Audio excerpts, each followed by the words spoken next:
Hey y'all, Bloodwing here, back to bring some grumpiness to the internet. Welcome back to Redneck Radio. And Simeon, you need to get your clock checked because I'm not running late. It's just now 2:30 according to all my clocks. So get your time set. Get with it. Yeah, I need to sort out my clock. Yeah, Bear's clock was like 9 minutes off. He's like, "You're starting now? What the heck?" Um, everybody, welcome. Glad to see you out there. And before we get going, I had one donation before the stream. True Master Cole, thank you for the donation. What's the most redneck way to get rid of snow? I would have to say a flamethrower. That would be pretty redneck, yeah. Which is something that I would totally do if I had a flamethrower. Absolutely. Yeah. Walk out there in the front walk and the front drive and just let loose. Aye. That would be fun. That would be fun. That would probably be the only time that I would look forward to snow coming, just so I could burn it away and with a grin on my face. So, how you doing, Bear? I'm not too bad, mate. Thank you very much. Trying to figure out why my time is off on my computer. That's weird. But yeah, I'm okay. Thank you, mate. How are you? I'm just fine. I'm just fine. Well, you said you took it in for repair, right? Or somebody to look at it or something? Yeah, I took my PC up to the repair shop today. I wanted them to fit my new motherboard and to just check it for other possible irritations. And of course, as I suspected, it's just the motherboard. But the new one that I had wasn't the right one. So, well, maybe they took your old motherboard out before they realized the old one or the new one was the wrong one. And if they did that, it would have set your time off. Yeah, perhaps that's it. Yeah.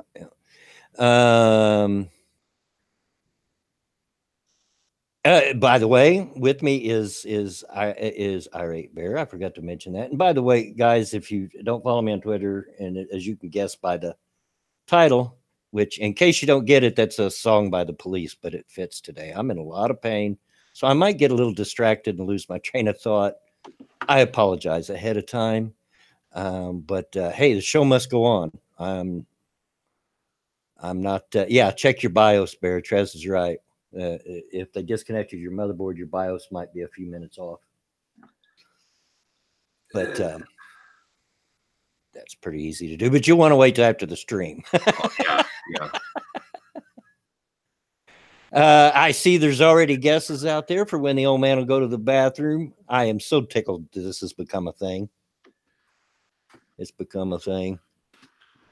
But yeah, a lot of pain today. So I apologize if you hear any grunts or groans or if I get distracted and lose my train of thought. I'm sorry. But is what it is. Growing old is not for sissies, people. Trust me. It's not. But I think my family's trying to kill me. And I'm going to rant a little bit about that. This is why I'm in so much pain. Everybody's aware that my wife crashed her car just before the weekend.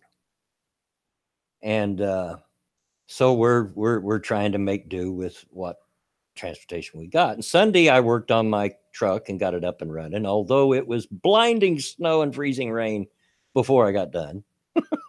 It even covered the toolkit I was working out of. I'm like, where's the tools? I can't see them. They're covered. But I got it going. I mean, it's not perfect, but it will start.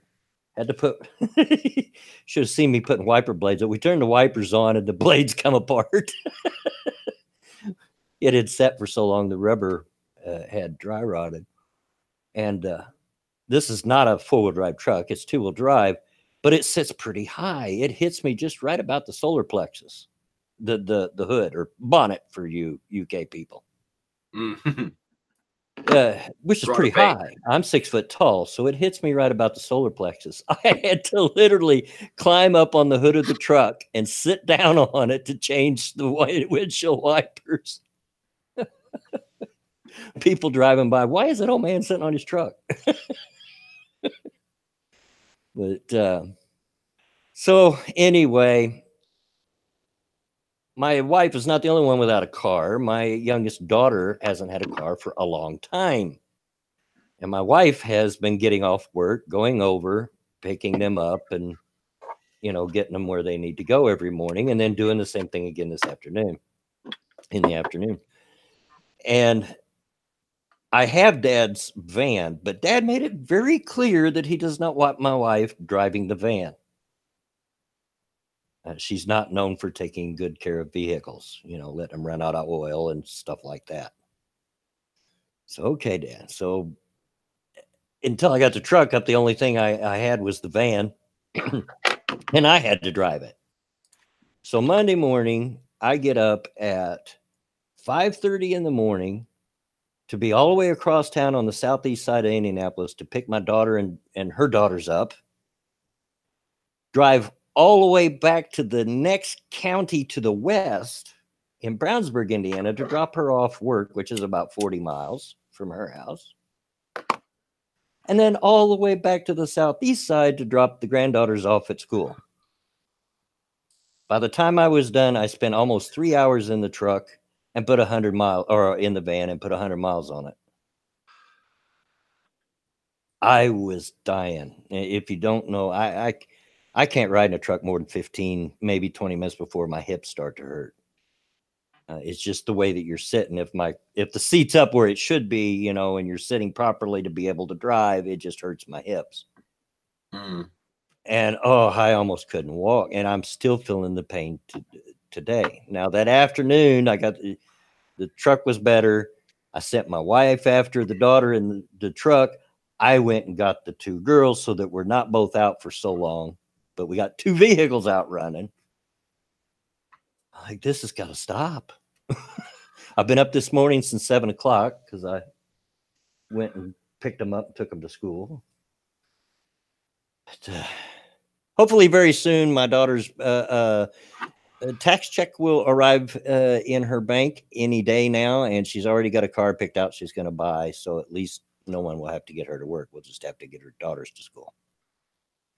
But yeah, that's why OBW is in a lot of pain. How was your week? Well, I don't get in pain when I'm driving.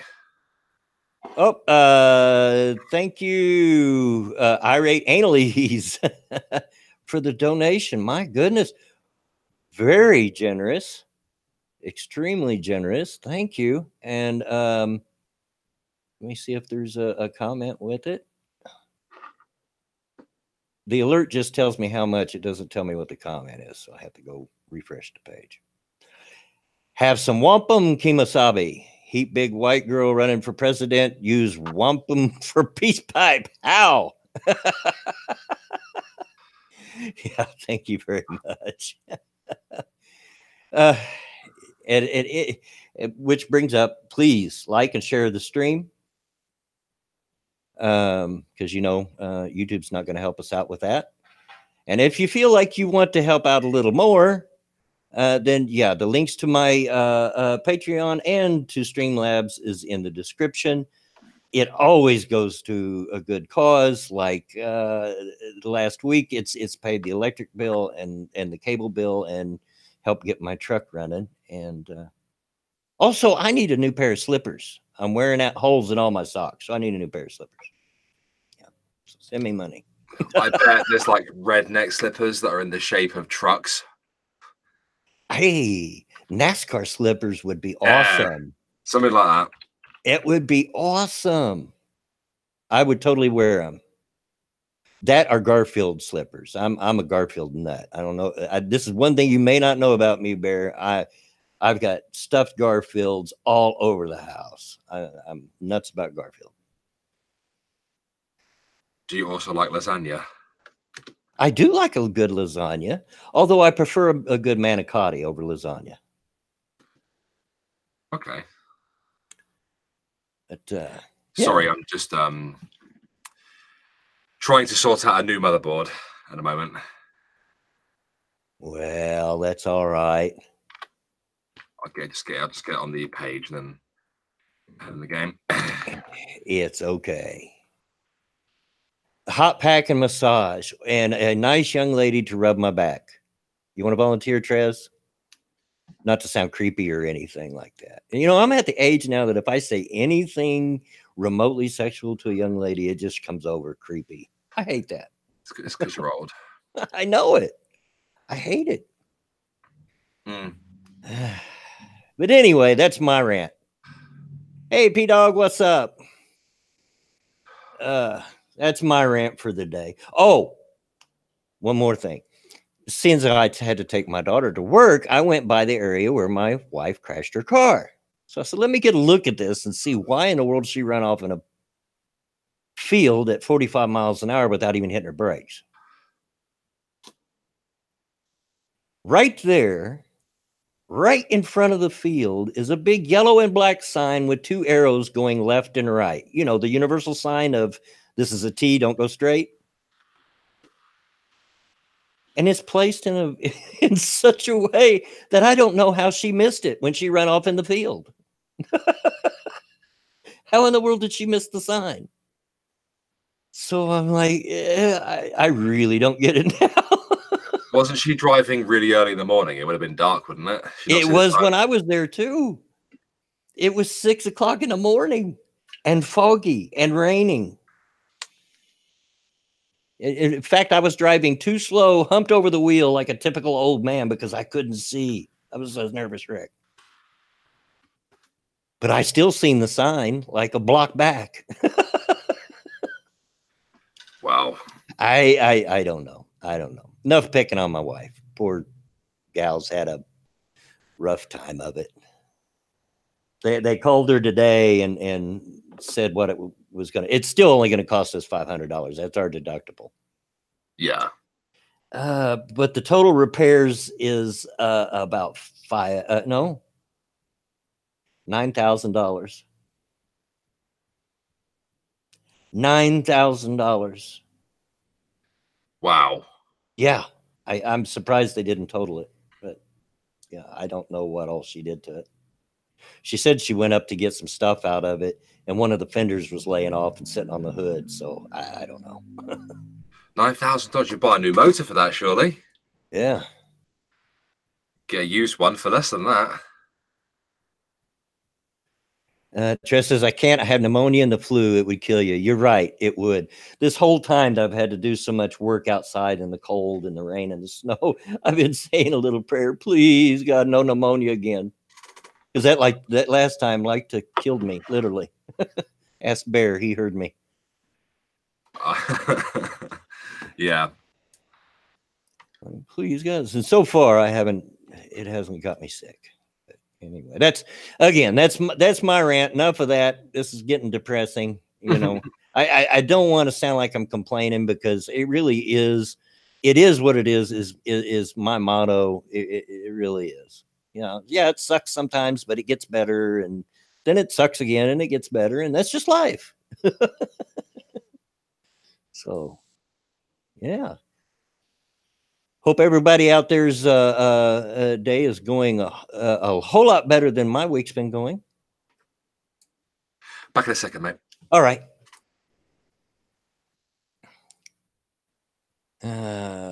Cole says one of my brothers ate my food and they won't admit to it. I was really hoping to eat it before they got to it. What was it you were going to eat, and can you smell it? Sniff the breath. Walk up and say, let me smell your breath. Or check between your teeth.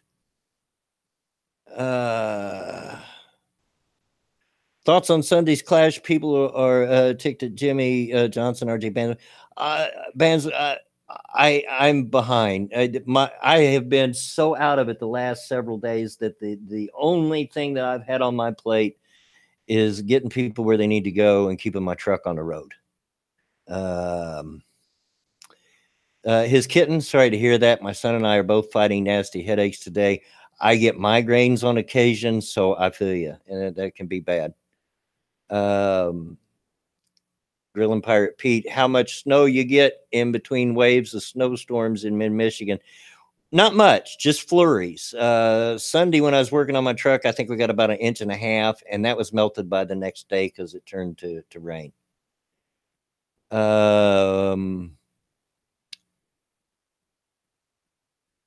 Jay Brown, I'm in Western Washington.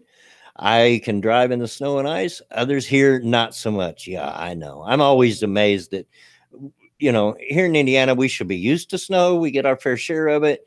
But people seem to forget how to drive on it every year during the first snow.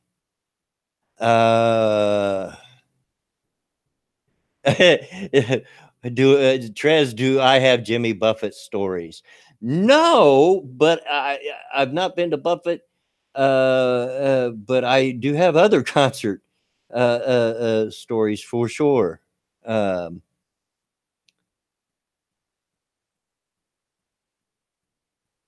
Banzo says he wrecked most of the field with 20 to go, and that was trying to pass Paul Menard. While going below the double yellow line, while he should have been black flagged.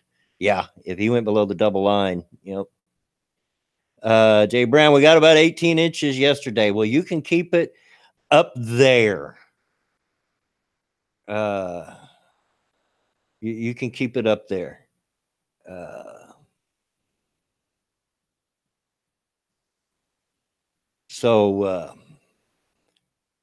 Hey, Jen, how are you? I was thinking about you the other day. I seen you on Steam playing Ark, and I was playing single player Ark at the same time. Of course, you know me, I'm a ninja. I'm always hidden. So yeah, here we go. We're still waiting on Baird to get back. He's having some computer issues, so might be in and out. And I'm back. He's back. Hello. Are you back for a minute now, or? I'm back. Okay. Yeah, Jen, I miss Ark even though I play it too much. Yeah, I know. And you were talking about you had played it too much when we were playing together. Gerbil, hey, what's up? All right. Well, since I'm through ranting or anything, I guess we can get to the news, huh?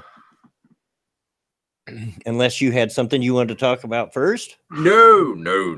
Let's get to the news. I don't want to spend a lot of time on this, but we've Trump and the new border deal. I'll just talk. I won't read the article. I'll just talk about it. I see articles complaining because he's not accepting it, and that might cause another shutdown. Well, the New Deal really wasn't a new deal. They offered to pay for 50 miles of wall out of the 200 he's asking for. That's not a compromise. That's a slap in the face. Yeah, it is. Yeah. What's the point in that? Yeah. So, yeah, they're trying to color it as Trump being obstinate and digging his heels in. That's like I said, that wasn't a compromise. That was just enough to be an insult. Is what that was, and they knew what they were doing.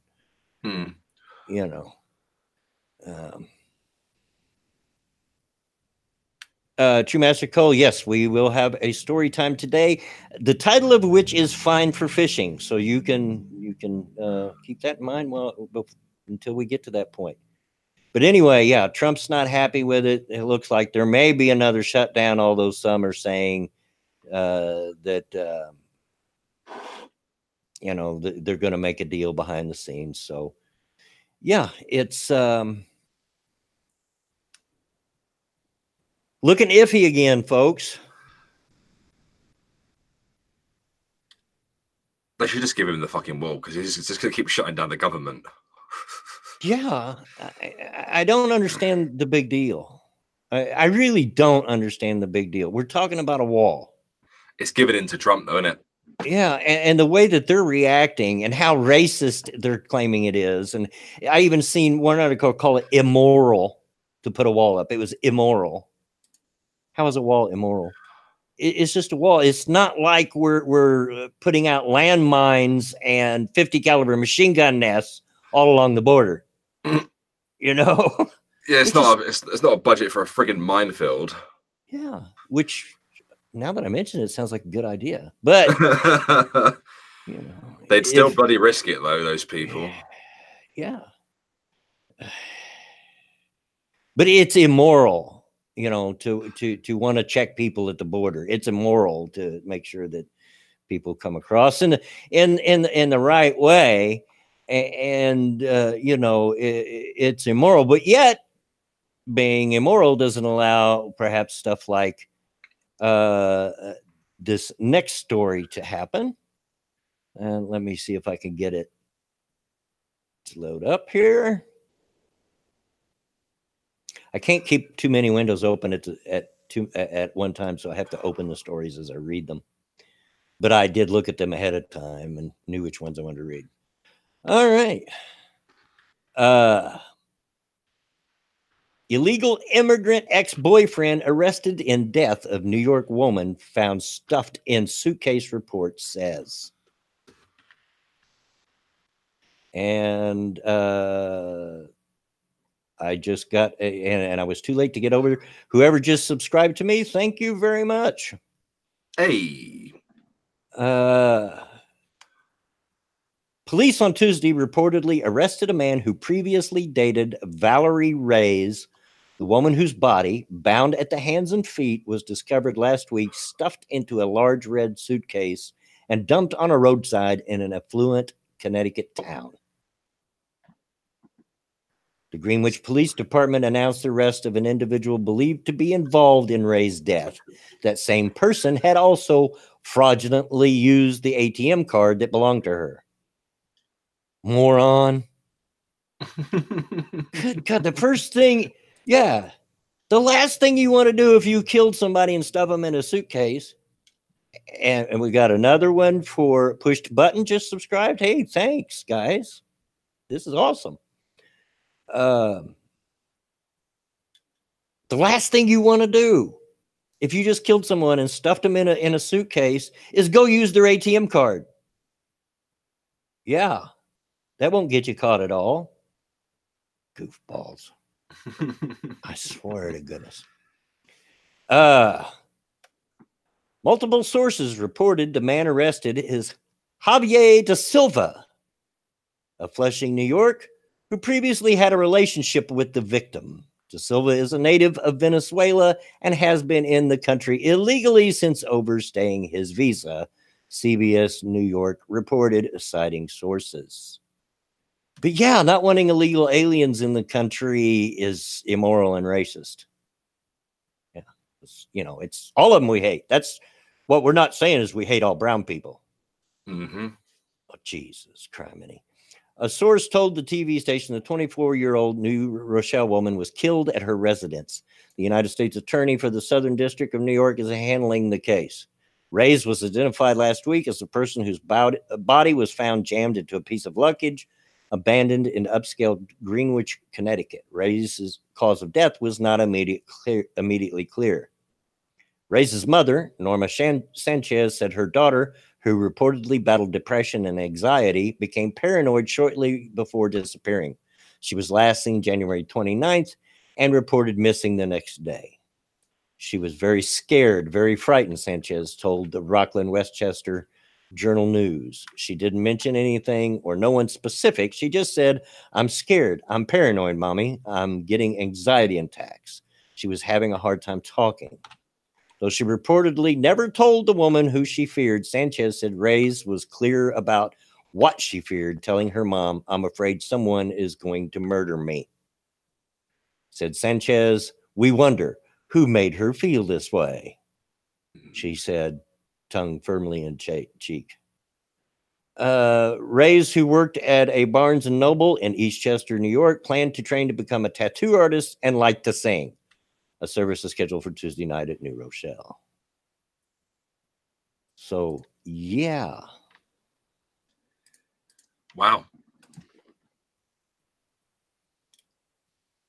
I'm being told that apparently I sound like a tin can coming through. You do sound a little tinny. I started to mention it earlier and got distracted. How about now? Still kind of tinny a little bit. Penis? No? You know, they might have messed up some of the settings within your computer. I mean, it's doable. It's not terrible, Bear. It's not so distracting that people can't listen.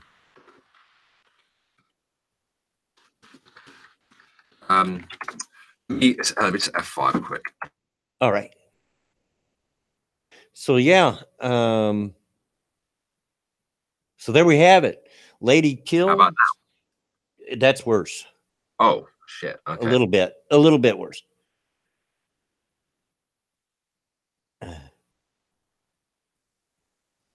Howdy from Nicaragua. It's 88 degrees. Bite me, Brian. Dadgummit.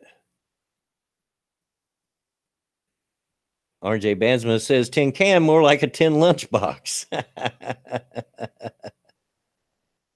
And Trez says bear like your penis, diddle it later. Yeah, it's it'll be all right, Bear. It'll be fine. Testing 1 2 3. That's at least back to where it was. You can leave it there and it'll be fine for the stream. Trust me. It's not unlistenable. I know you're a perfectionist. You got to pick at it like a scab, you know. What is it? What's messing with it? Device properties. Well, that is slightly better. That is slightly, now that I listen to it a little bit more, it is slightly better. Oh, wait, talk some. Penis, big hairy donkey dick. It's not quite there yet. Still tinny, but it's getting there. There's just not enough bass in it, is what it is. Yeah. Hascat says it's 82 here in Florida. Screw you. And Festering Moon says it's 80 in Central Florida. Screw you. You could keep Florida. Y'all got crazier people there than we got here in Indiana. And you got cockroaches big enough to carry my old butt off. No thanks.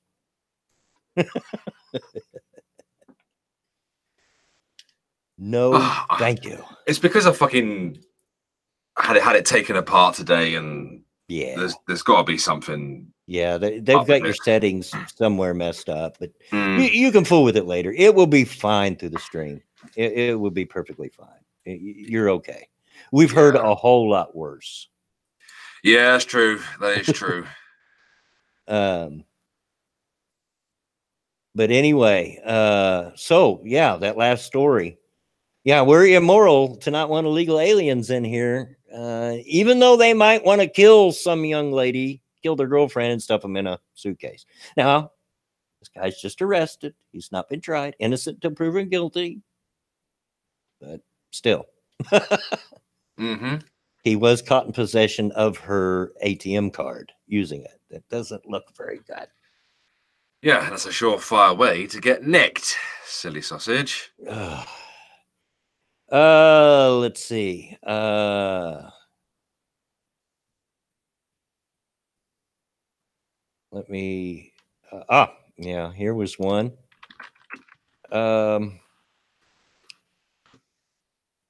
This is a little depressing, so I'll try to get it in early in the cast here, so we can get some more lighthearted news after it. Newborn girl with umbilical cord still attached found in middle of the road in frigid temperatures. That again? Newborn girl with umbilical cord still attached found in the middle of the road in frigid temperatures. Oh my God. So somebody just had a baby, wrapped it up, and left it in the middle of the road. The fuck? Is it alive? Yep. It's in California. A newborn baby, just hours old, was found abandoned on a California country road in frigid temperatures, according to authorities. Just before 4 a.m. this morning, while on his route, a local newspaper carrier found a newborn baby girl lying in the middle of the road, California Highway Patrol's Central Division said Monday. The newborn was discovered dressed only in a soiled onesie in weather just below 30 degrees. And for those of you that don't understand Fahrenheit, that's just a little bit below freezing. Ariello Fuentes, who found the infant, said he heard her crying and screaming. And I was like, okay, this is a baby. I got to get out there, he said. He said the umbilical cord was still attached to the infant. Fuentes called authorities, and the baby girl was rushed to a hospital. She was being treated as of Monday afternoon at the neonatal intensive care unit, CBS Sacramento reported, and was said to be in good condition. Well, thank God for that. Minutes before Fuentes called for help, a woman approached a man walking his dog in the area. The Madera County Sheriff's Office said she asked him for help and to take her baby. CBS Sacramento reported. He refused and pointed her towards a nearby hospital and fire station. He told deputies she took off after that. So instead of going all the way to the hospital or the fire station, which, by the way, if you want to know why the fire station, because there is a rule at a lot of fire stations, you can drop an unwanted baby there instead of on someone's doorstep, and they'll make sure that it's taken care of. No, she couldn't go that far.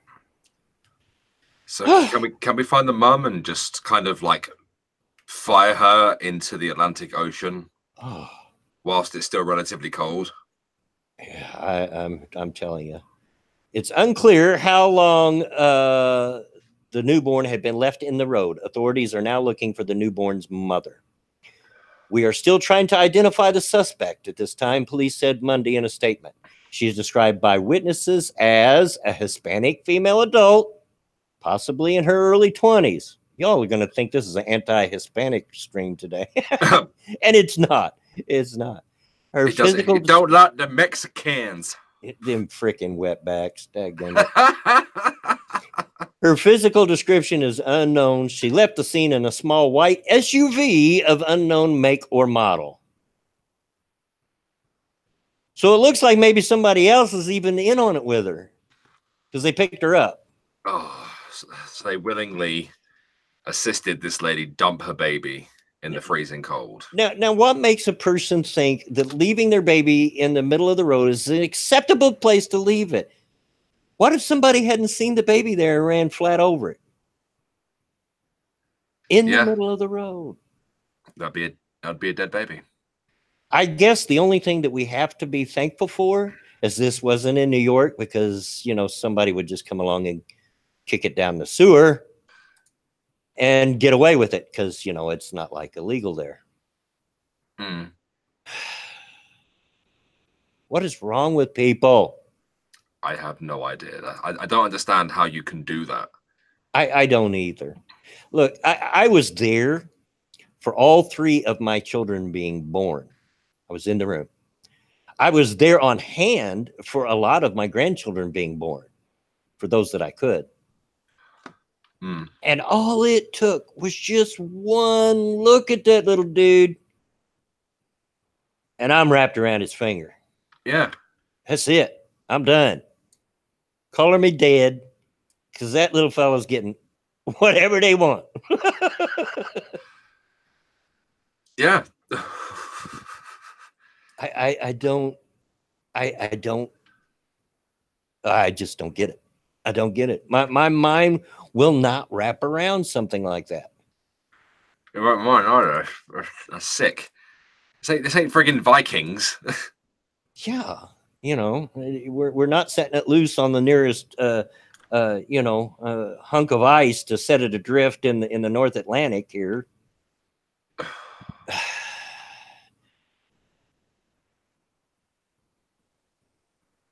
Yeah, Festering Moon, there's plenty of people that will adopt a baby. Babies generally do not stay within foster care for very long because there's a great demand for babies. Yeah. It's older kids that have a harder time getting adopted. Because people want cute little babies, don't they? Yeah.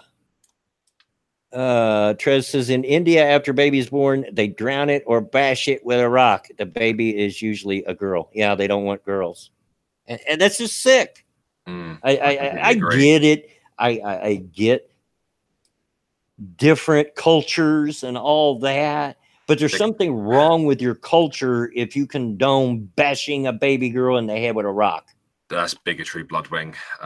All cultures are created equally, I'll have you know. Yeah. Killer or Tyler, I can never remember how to pronounce that. You don't understand because you're a decent human being. Yeah, I guess so. I guess, like I said, all I've got to do, I'll tell you a quick story. This the bonus round, bonus story.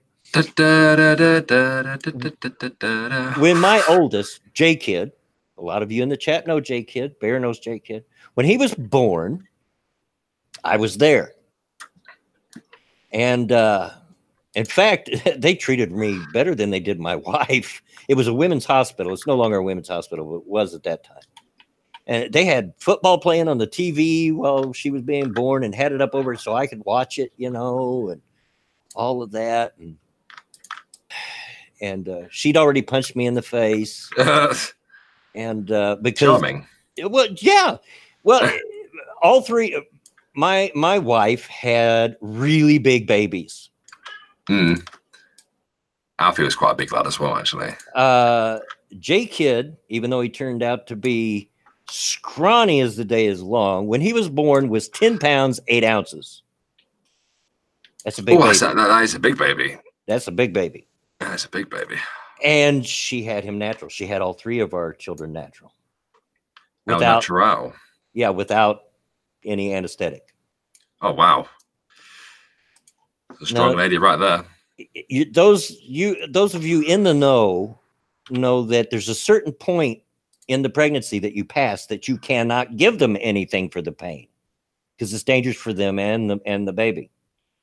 Once you pass that point, no matter how much pain they're in, they're on their own. They can't have it. Well, she was a trooper, and he,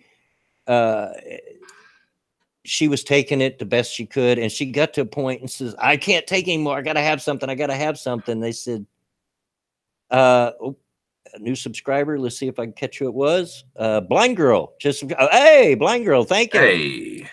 Thank you.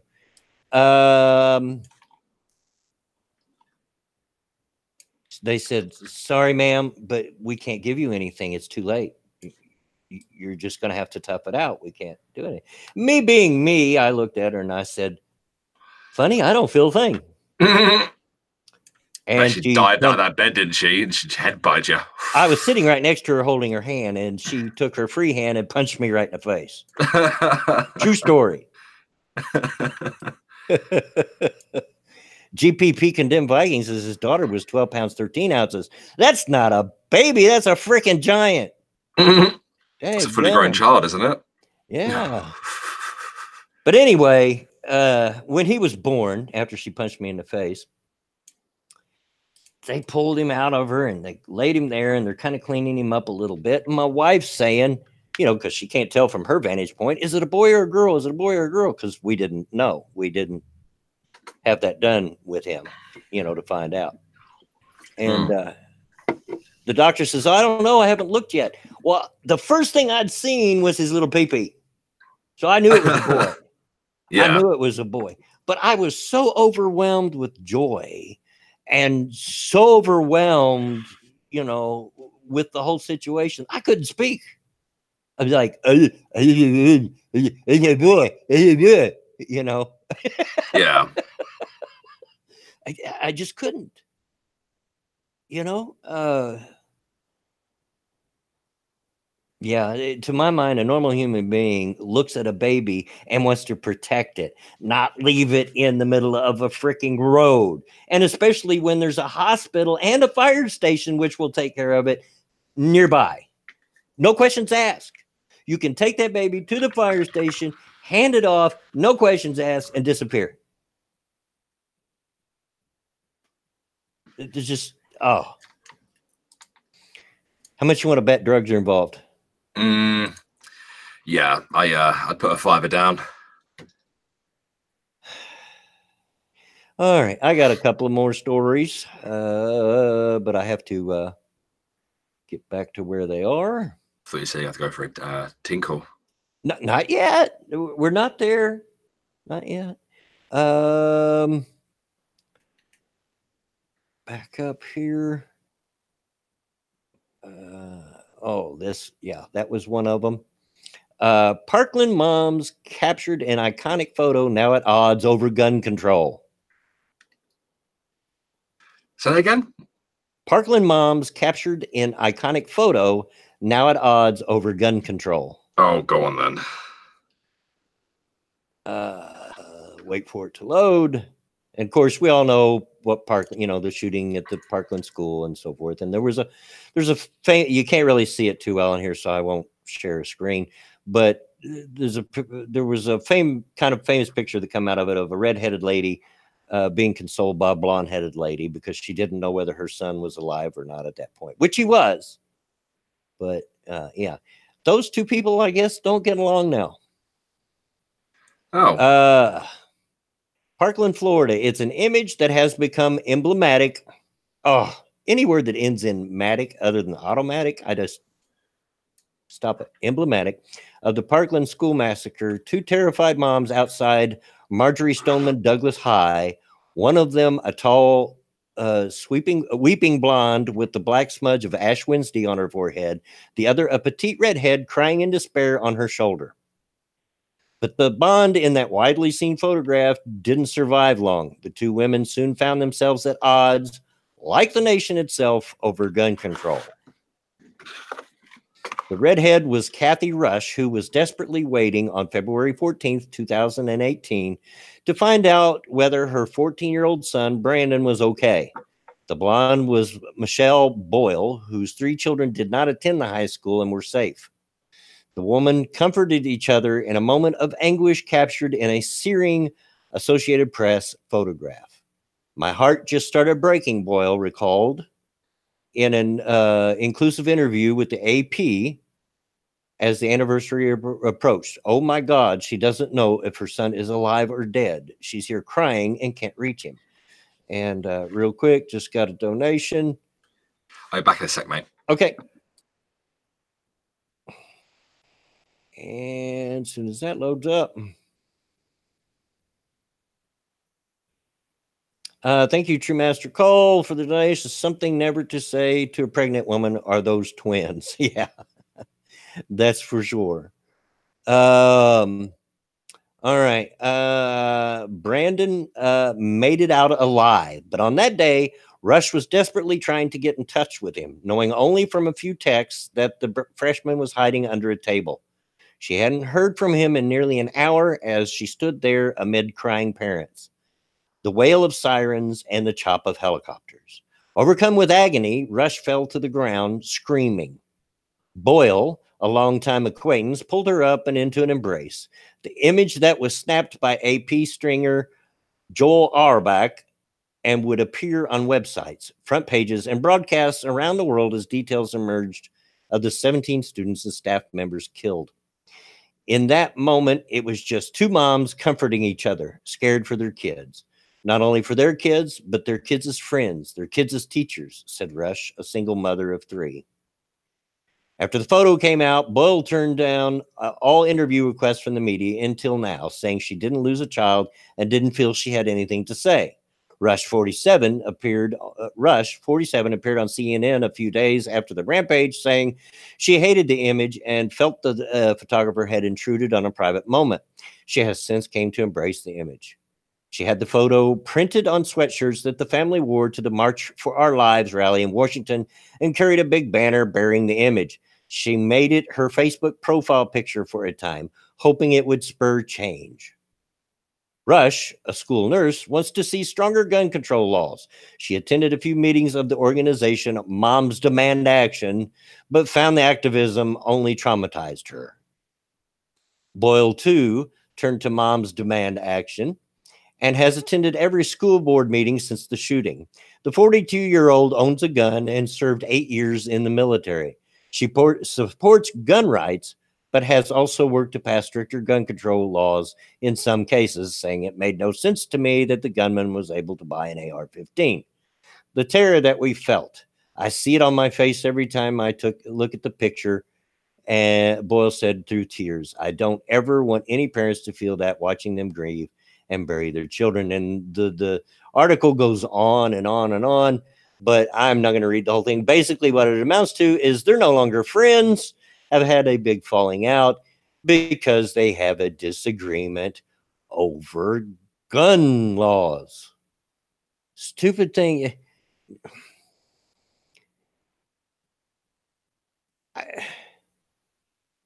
I just don't understand how you can't have a difference of opinion with people and still get along.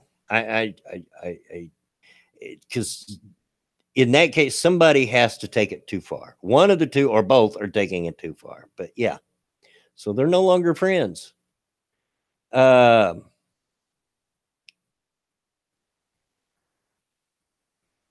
back over at chat. Sorry if I missed anything in chat, because while I'm reading an article, I can't see the chat because of my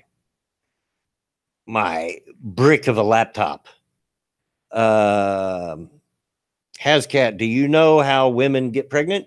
They take it seriously when we're only poking fun at them. I see what you did there. I see what you did there.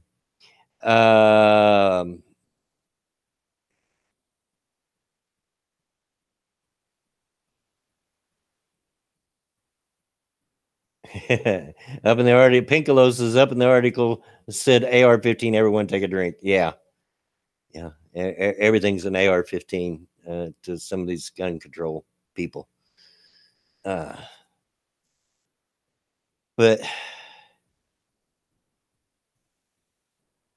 I don't know. Sarah, depending on the circumstances, I could see stopping a friendship over something like that. If they were taking it too far, and that's what I'm saying. One side of the argument or the other has to be taking it far too far. But it should be possible to have differences of opinion and still be friendly with one another. I don't understand why people have to get so fired up mad. And then Banza says, mind if I call you Uncle Redneck? You can call me whatever you want except for late for dinner, because I'm never late for dinner. Yeah, AR-15, that darn mean black looking assault rifle. Right.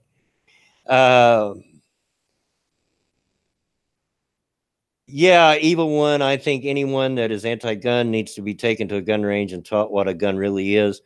Yeah, and Trez, that's what I'm all about, is old jokes and dad jokes. Come on, I got a million of them. Yeah, having been raised around guns, I'm a redneck. Of course I was. My grandmother, now mind you, this is an apron-wearing, even wore a bonnet, old country redneck grandmother taught me how to shoot. Now, you look at her and she wore a bonnet and had the big long house dress and had an apron on all the time. What most people didn't know is that behind that apron was a pistol, a fully loaded revolver, every day of her life. Until I finally made her put it up at about age 80 because she could no longer see anymore and almost shot me with it when I pulled up in her driveway. I'm back. Sorry, I was on the phone. That's all right. That's quite all right. I haven't missed a beat. I've been talking away with him. We're talking about gun control. Oh, okay. Because these two people that were in this famous photograph now are no longer friends and don't speak to one another because they have a difference of opinion on gun control. That's sad. Yeah. And I don't understand why people can't have a difference of opinion without becoming angry with one another. I mean, whatever happened to civil discourse? My gosh. I'm sure you and me don't agree on everything. Oh, I'm sure of it. I'm good friends with Monkey, and I've made at least 2 videos disagreeing with Monkey. But at the end of the day, we're still good friends. There's just no reason not to. And the only reason that would happen is one side or both took it too far, took it too serious. Yeah. Instead of looking at it like, well, you have a different opinion than mine, and that's okay. They go to, oh, you're a horrible person because you don't think like I do. That's just sad. They were clearly never friends to begin with. Yeah. If they can't just have a disagreement on gun control. And then I told them about my gun-toting grandma. Who we called Mammy, by the way. We didn't call her grandma. We called her Mammy. That's just what everybody called her. And RJ Bansma says Granny from the Beverly Hillbillies. Not quite. She was a little heavier than Granny, but she was every bit as good a shot. This is no lie. At the age of 75, she won a turkey shoot. Nice. With a muzzle-loaded rifle.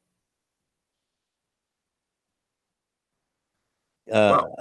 Yes, my grandmother was in her younger days before her eyesight went. She could hammer nails with a 22 at 100 paces into a chair. Damn. I kid you not. She could light matches with a 22 by shooting over the matchstick. She was something else, and she's the one that taught me to shoot. So being raised around guns like that, you know, she taught me gun safety probably as early as 6 years old. I started firing guns at probably 8 or 9 because she had a rule: you had to be big enough not to be knocked on your butt when you fired it before you could shoot them. Makes sense to me. Good rule. Yeah. And you know, I started with 22 rifles and 410 shotguns, which are little baby shotguns. I just don't get it. I don't get why all the fear over guns. I don't understand. Now, that being said, my wife will not allow a gun in my house, but I do understand in her case, her stepfather, and I hope I'm not talking out of school here. Her stepfather would pull a gun on her and abuse her while he held a gun in her face. So I get it. I understand it. You know. So now I didn't say I didn't have any guns. I just don't have any in the house. So damn. Yeah, it's wife had a rough childhood. She did have a rough childhood. So yeah, I decided early on, you know, when that discussion came up, to give her that one. You know, to give her that one. That's fair enough. All right, so I have one more story I want to add. It seemed like there was 2 more, but I can't remember what the other one was. And but I can remember one. All right, but I did want to at least get to this one. And this is a story I heard yesterday on the Bob and Tom show on the radio yesterday morning. So I was kind of like, what? They went to an abandoned home to smoke weed. Inside, they found a tiger. Well, let that soak in. Don't smoke weed, kids. It took a little convincing before police believed the person who reported the strange discovery. The concerned citizen claimed to have entered an abandoned Houston home. This is in Houston, Texas. Entered an abandoned Houston home to smoke pot and found a tiger. How do you explain that to the police, man? Like, so naturally, authorities were suspicious. A couple of stoners, like, there's a freaking tiger. Yeah, go smoke another one there, Smokey. We questioned them as to whether they were under the effects of the drugs or they actually saw a tiger. Sergeant Jason Alderette of the Houston Police Department's Major Offenders Livestock Animal Cruelty Unit, boy, that's a mouthful, told CNN affiliate KTRK. What a title! Houston Police Department's Major Offenders Livestock Animal Cruelty Unit. Whew. Okay. But once they arrived, police found a caged tiger in the home's garage, according to KTRK. The home had been abandoned for some time, Alderette said, but several packages of meat were found with the animal. Officers tranquilized the large cat, pulling it out using a wrecker, because, yeah, they can weigh upwards of 1,000 pounds, a full-grown tiger. I know they're big animals. If memory serves, you guys over in America had quite some time ago. I remember watching a documentary about a guy who owned loads of like lions and tigers and bears. Oh my! In cages at his home, and they escaped, and the police had to put them all down with like shotguns because they're that big and just beastly. Yeah, they're huge. But they took this one, they tranquilized it, pulled it out with a record, and transferred it to an to an animal shelter. Americans, animals, yeah, it's the same thing. On Tuesday morning, the tiger was taken 200 miles north to an animal sanctuary operated by animal rescue organization Fund for Animals. The animals will, at least for now, be one of 3 tigers and roughly 800 other rescued animals at the Cleveland Armory Black Beauty Ranch in the Texas community of Murchison, the Humane Society says. The ranch has a 5-acre naturally wooded habitat complex that emulates a native environment, and that will be a tiger's new home, pending a decision about permanent custody, the Humane Society said. The case is still under investigation, and it's unclear if the tiger's owner will face any charges.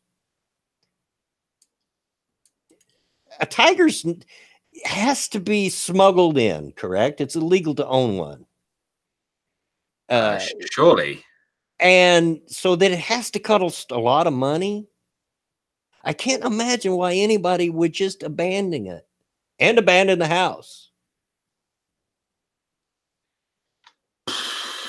I mean,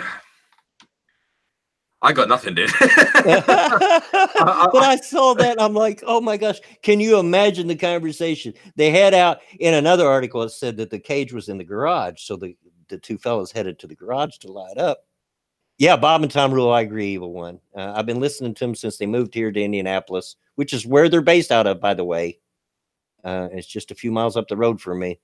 Ever since the 80s when they came here. But anyway, can you imagine? They go to light up, take a couple of big hits, they hear something, they turn around, there's this tiger in the cage. You're like, whoa, dude, this is some good stuff.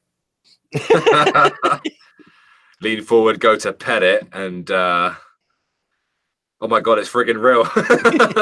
Hey, Tony, you want to hit? You know, Tony the tiger. Yeah, oh God, that must have sounded insane to the police. Can you imagine? No wonder they didn't want to believe him. Can you imagine him? Oh, like, is this the popo? Yeah. Officer, you're not gonna believe this, man. I want to report a tiger. Yeah, right. Good grief, man. Oh my gosh. I read that. I thought, oh, this is great. That's a good one. Well, that's all I got for now. Maybe I'll run across the other one I wanted to talk about in the meantime. I kind of lost track of what it was.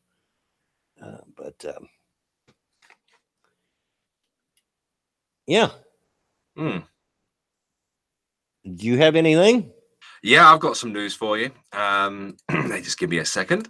Sure. Okay. First story. Towson University police warn of a mother looking for a date for her son. Oh, I seen that article. Earlier today. Okay, read it. Okay. The Towson University campus has been alerted by campus police of a mother reportedly trying to find a date for her son. Officials with Towson University Police told Baltimore CBS affiliate WJZ for the Towson University community to be on the lookout for a woman reportedly trying to find a date for her son.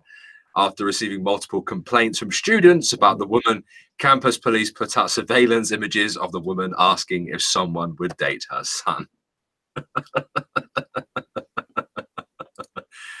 Oh, Mom, stop it. Mom. I've told you before, Mom. Stop it. I get my own goddamn dates, Mom. You're embarrassing me. World's most embarrassing mother. Oh. Right, God, her son must be crawling up his own ass at the moment. Confused Wolf says, what happened to the stoners afterward? That's a good question. The articles that I've read didn't say. Because they were trespassing and breaking the law by being on the property. That's all. I don't know. Maybe they gave him a break for reporting the tiger. So yeah, there's a woman going around being the world's cringiest mother right now. Good Lord, have mercy. Like, this lad's at university. He's just trying to sort of find himself. He's learning. He's making new friends. Then along comes Mum. You'll make a good date for my son, eh? P-Dog says there are 8 states where you can own a tiger legally without special licensing, but it is regulated. 14 other states require special permits. Yeah, I'm aware it's not the same in every state, but regardless, it's not easy to get it. You're not just going to go to the local pet store and say, yeah, I want to buy a tiger. It's going to cost you a pretty penny. I bet it would as well. To get a tiger. An exotic animal. Well, to be fair, if you've got the money to buy a tiger, you probably afford the paperwork. Yeah. But then to turn around and abandon it, I don't understand that part. Well, I mean, you know that thing I told you about, the documentary that I saw? Yeah. The guy who owned all those tigers and lions and stuff, he before letting them all out, well, he opened all the cages, then killed himself naked. Yeah, he didn't have a problem. So that they would eat him, basically. Well, that was thoughtful of him. He didn't want him to choke on his clothes. Yeah. But he let them all out, you know, and unfortunately, every single one of those animals had to be killed on the spot. Yeah, Tress says, especially after one of the Las Vegas performers died from one. Yeah, that was those magicians. Oh, for pity's sake. The real poofy fellas. $900, $2,500 to purchase a tiger. Yeah. Really? Oh, I'm a German and I'm gay and I'm a magician. Those guys, what are their names? I forget. I think I know who you're talking about. But expensive to keep. I can only imagine how much raw meat they would have to eat in a single day. Specialist vet bills. Siegfried and Roy, thank you guys. Yeah, they knew exactly who I was talking about. He got messed up by a tiger during the act. Well, they are 1,000 pounds worth of killing machine. They're a wild animal, people, and nothing's to stop them for doing what they do naturally, be wild. You know. So yeah, you want to own a tiger, you want to own a grizzly bear, be my guest. But don't come running to me when they kill your butt and eat you. Yeah. I also have more news. Historic storm hurls huge waves and 191 miles per hour winds at Hawaii. Rare snow hits Maui. This was sent to me earlier, but I think it was Grill and Pirate Pete who sent this to me. I think it. Anyway, an extremely powerful winter storm is pulling away from Hawaii. I bet they were like, what the fuck kind of weather is this? After unleashing damaging winds, massive waves, coastal flooding, and snow in unusual places.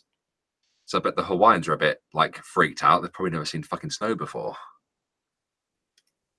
Having their, island in line with the Caribbean in South Pacific. Snow would be a rarity, I would assume. Yeah, they're like, what is this falling from the sky? A volcano erupted somewhere? Yeah, it's a good point, yeah. Moving on as well, away from that. Man wins fit for work appeal 7 months after his death. 7 months after his death. Well, better late than never. I suppose so. Jeff Haywood spent last 18 months of his life fighting decision. Good English here, Guardian, by the way. For his life fighting a decision that he was fit for work. The family of a man who spent the last 18 months of his life fighting a decision that he was fit to work have won his case 7 months after he died. Hold that thought. Brian Donovan, I'm going to time you out. I don't do that very often. I'm going to time you out if you don't quit taunting me with your 76 degrees. I'm telling you. I'm serious. Knock it off. All right. Doesn't Brian live somewhere in South America? Yeah, Nicaragua. Yeah. Oh, yeah, he said Nicaragua. Yeah. Sorry, I didn't know. Yeah, it's only 40 degrees here, and that's the warmest it's been for a while. Shut up. Okay, fair enough. The Whiffy Woo's in the chat. Good to see you finally woken up, woman. Jeff Haywood from Clitheroe, Lancashire, was 52 when he died of a heart attack in June last year, 2 weeks before he was due to go to a disability benefit appeal tribunal.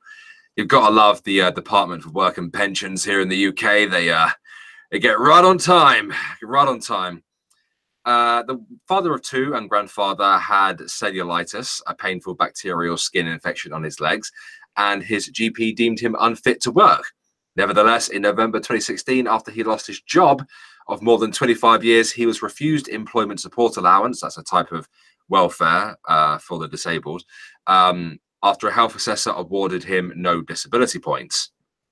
And this is something that you'll often find with the, especially with the Conservative government being in power, the Department of Work and Pensions will straight up reject welfare for disabled people, like disability welfare, even if that person is clearly disabled. Right. Yeah. Like my mother, for example, she went for a health assessment for what we call PIP, which is a different type of disability welfare here in the UK. It's called personal independence payment. And even though, you know, she's visibly fucked up, has to use a mobility scooter the majority of the time to get around, and she's catheterized, they rejected her twice. So the thing is, these people tend to get bonuses as well for rejecting people. It was actually a big controversy a couple of years back. Well, yeah, you know, I'm going through trying to get disability right now. Yeah. And folks, I'm truly disabled. I'm not trying to game the system. I would rather work.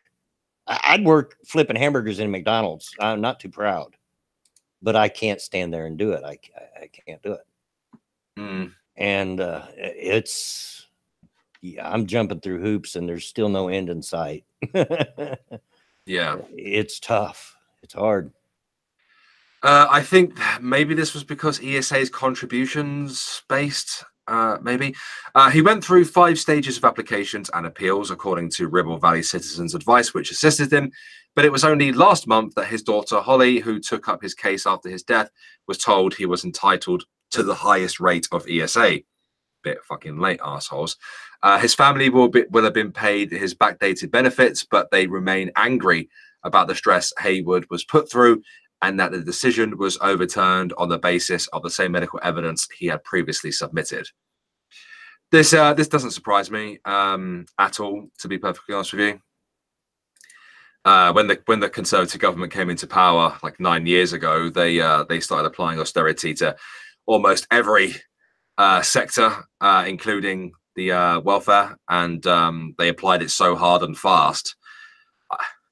Add in your own euphemism there if you want. It fucked a lot of people up. It fucked some people up. It actually ruined lives, and it doesn't surprise me that it's still going on today. So that is very unfortunate. He died of a heart attack last year, so that's very sad.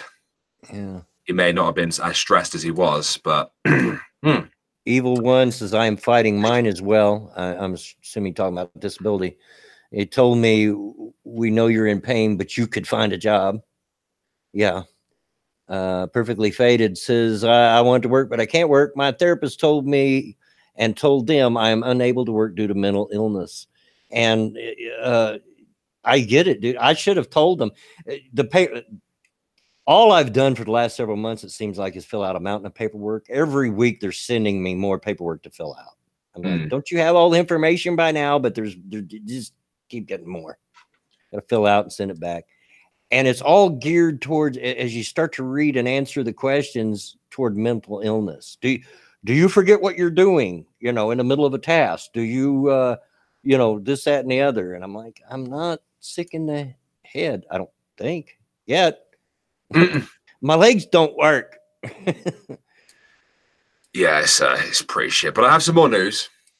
Festering Wound says, okay, before you get to that, says, I think Bloodwing peed in a Mountain Dew bottle already because I've gone so long without having to go to the bathroom.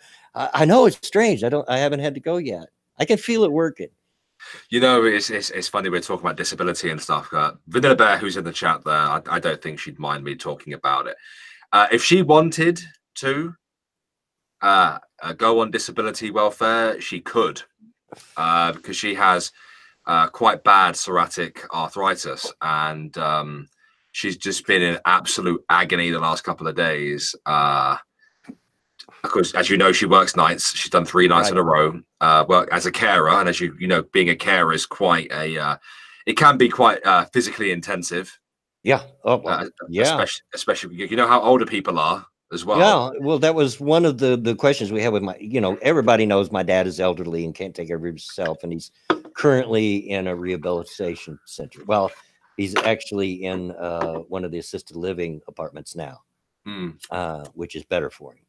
But he's been wanting to come home, and I get it. But one of our biggest concerns is, Dad, if you fall down, I can't pick you up. Yep. And my brother-in-law is the same. His knees are really bad. We can't, you know, we can't give you the kind of care that you need. It's a lot of work. Trust me. I don't care how frail they look. They weigh a freaking ton when it's just dead weight. Yeah, they're usually in a state of shock as well. During my first carer job, the first night shift I ever did, an old lady went down. Was not her fault at all. It wasn't even her body's fault. Yeah. The handle that she on her door came off as she pulled the door closed, and she fell on her ass. And as you try to pick them up, they're like, the legs are shaking really violently. Yeah. They get in a bit of a panic, which is, you know, understandable, because they're already confused. And, you know, you've got to pick them up and get them back on their feet, but it can be quite difficult. Yeah. Engine data says engine hoist. Yeah, they actually make something similar to an engine hoist for just that purpose, to hoist people in and out of bed. Yeah, I've seen all the different types of hoists they have for the elderly, but hoists are very time-consuming things to use. Common sense, Mom rants. You practically have to be Stephen Hawking disabled to get anything from disability. And yeah, I get it. My state, Indiana, I looked it up. It says that it is, if not the worst, it's one of the hardest to get disability in. They're so strict. It's a process. When I went down and started the process, they said, don't count on an answer any sooner than 6 months. And at the end of that 6 months, you could just be flat out told no. Yeah.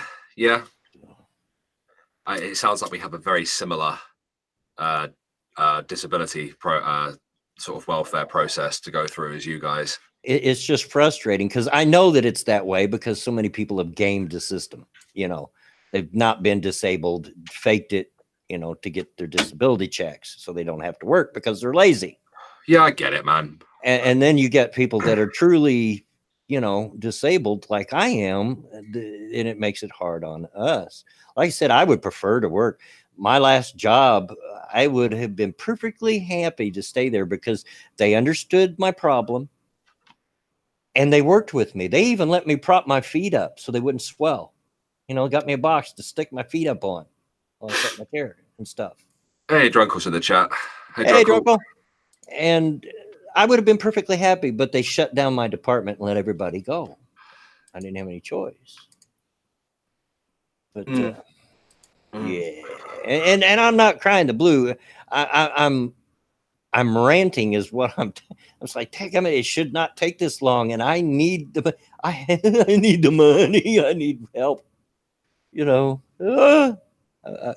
if I could at least get that and get some kind of check, then I wouldn't feel so bad about myself. You know, I haven't worked for 4 years, and the way that I was raised, that don't work with me. No, a man must work. A man must make his way. I was told all my life. So I have done a news article. Go right ahead. I did find the one that I was looking for earlier, and I'll end us with that because it's a lighthearted one. So there we go. Students caught trading N-word passes during lunch at Churchill High School in Potomac. Read that again. I was a little distracted. I'm sorry. I warned you at the head of the stream that I might get a little distracted. What was? Read it again. That's fair enough, mate.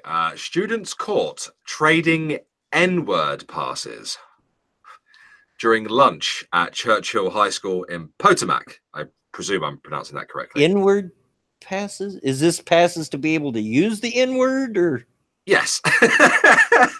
Okay, I didn't know that was a thing. But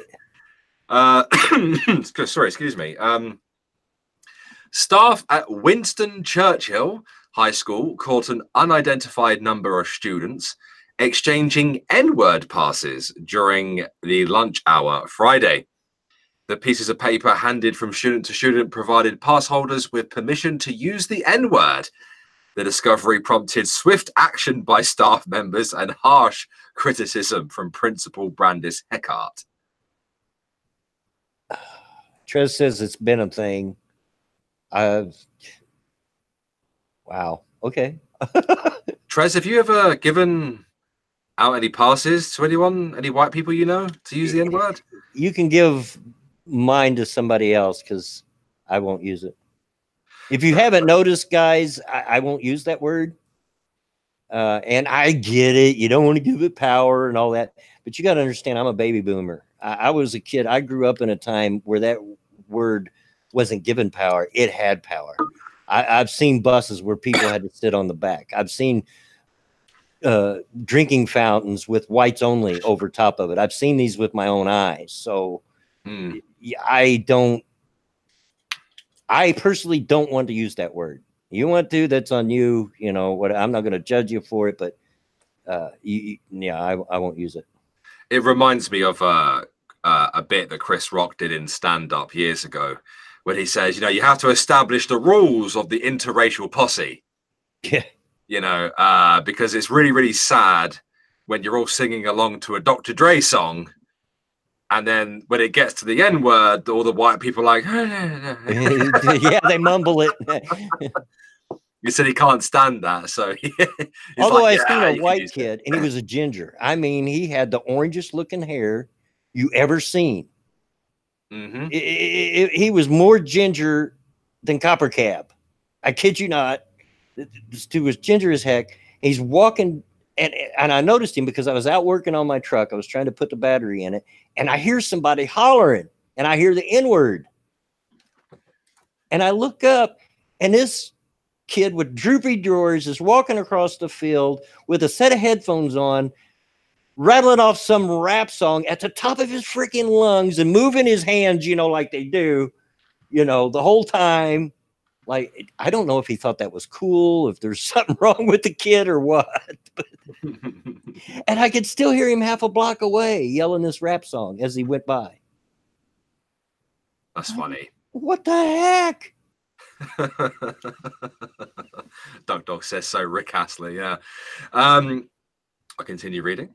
I am deeply disappointed and appalled that any student in our school would choose, fuck's sake, would choose to engage in such a racist, hateful act.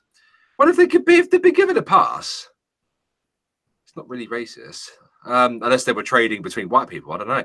Heckart wrote an email sent to the Churchill School community Monday evening. This behavior is disgraceful and does not reflect the values expected of Winston Churchill students.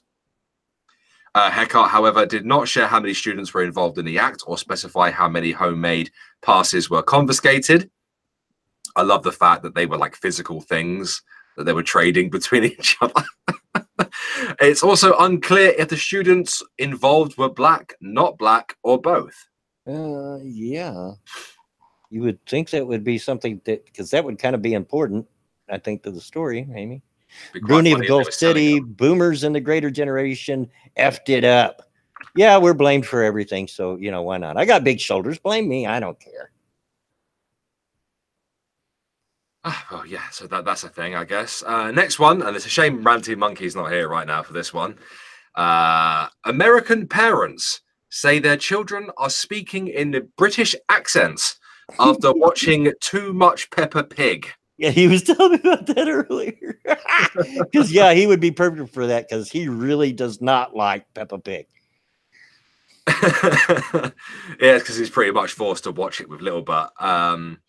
Yeah, kind of like I used to be when my kids were watching Barney. Oh God, hated that show. But anyway, yeah, go ahead. I bet this is freaking some American parents out as well. Drunkle says, "For fuck's sake, Pepper! I know, right? She's banned in China. She broke our NHS, and now she's breaking American children." I could just see this little 4-year-old redneck. Mummy, may I have a spot of tea? What? Pip pip. Oh, that's funny. We don't talk like that. Hello, governor. That's my impression of an American doing an impression of a British person. Better than I can do. American parents say their children are picking up British accents after watching the popular children's TV show Peppa Pig.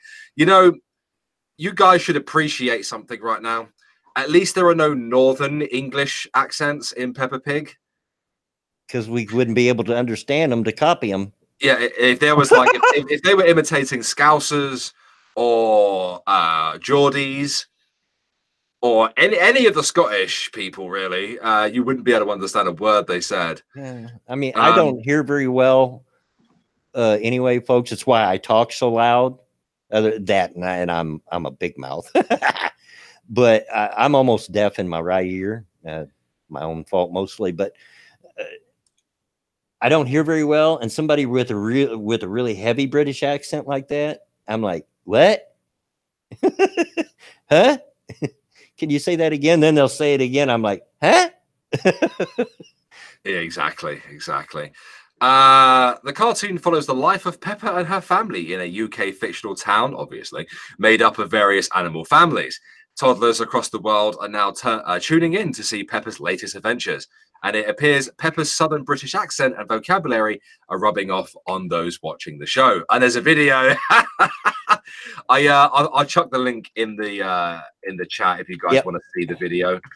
Can't be as bad. Like I said, when my kids were young, especially the youngest one, who's 27 now. I mean, like, I had to sit through Barney. I had to sit through Teletubbies, which are the scariest thing ever. I hate Teletubbies.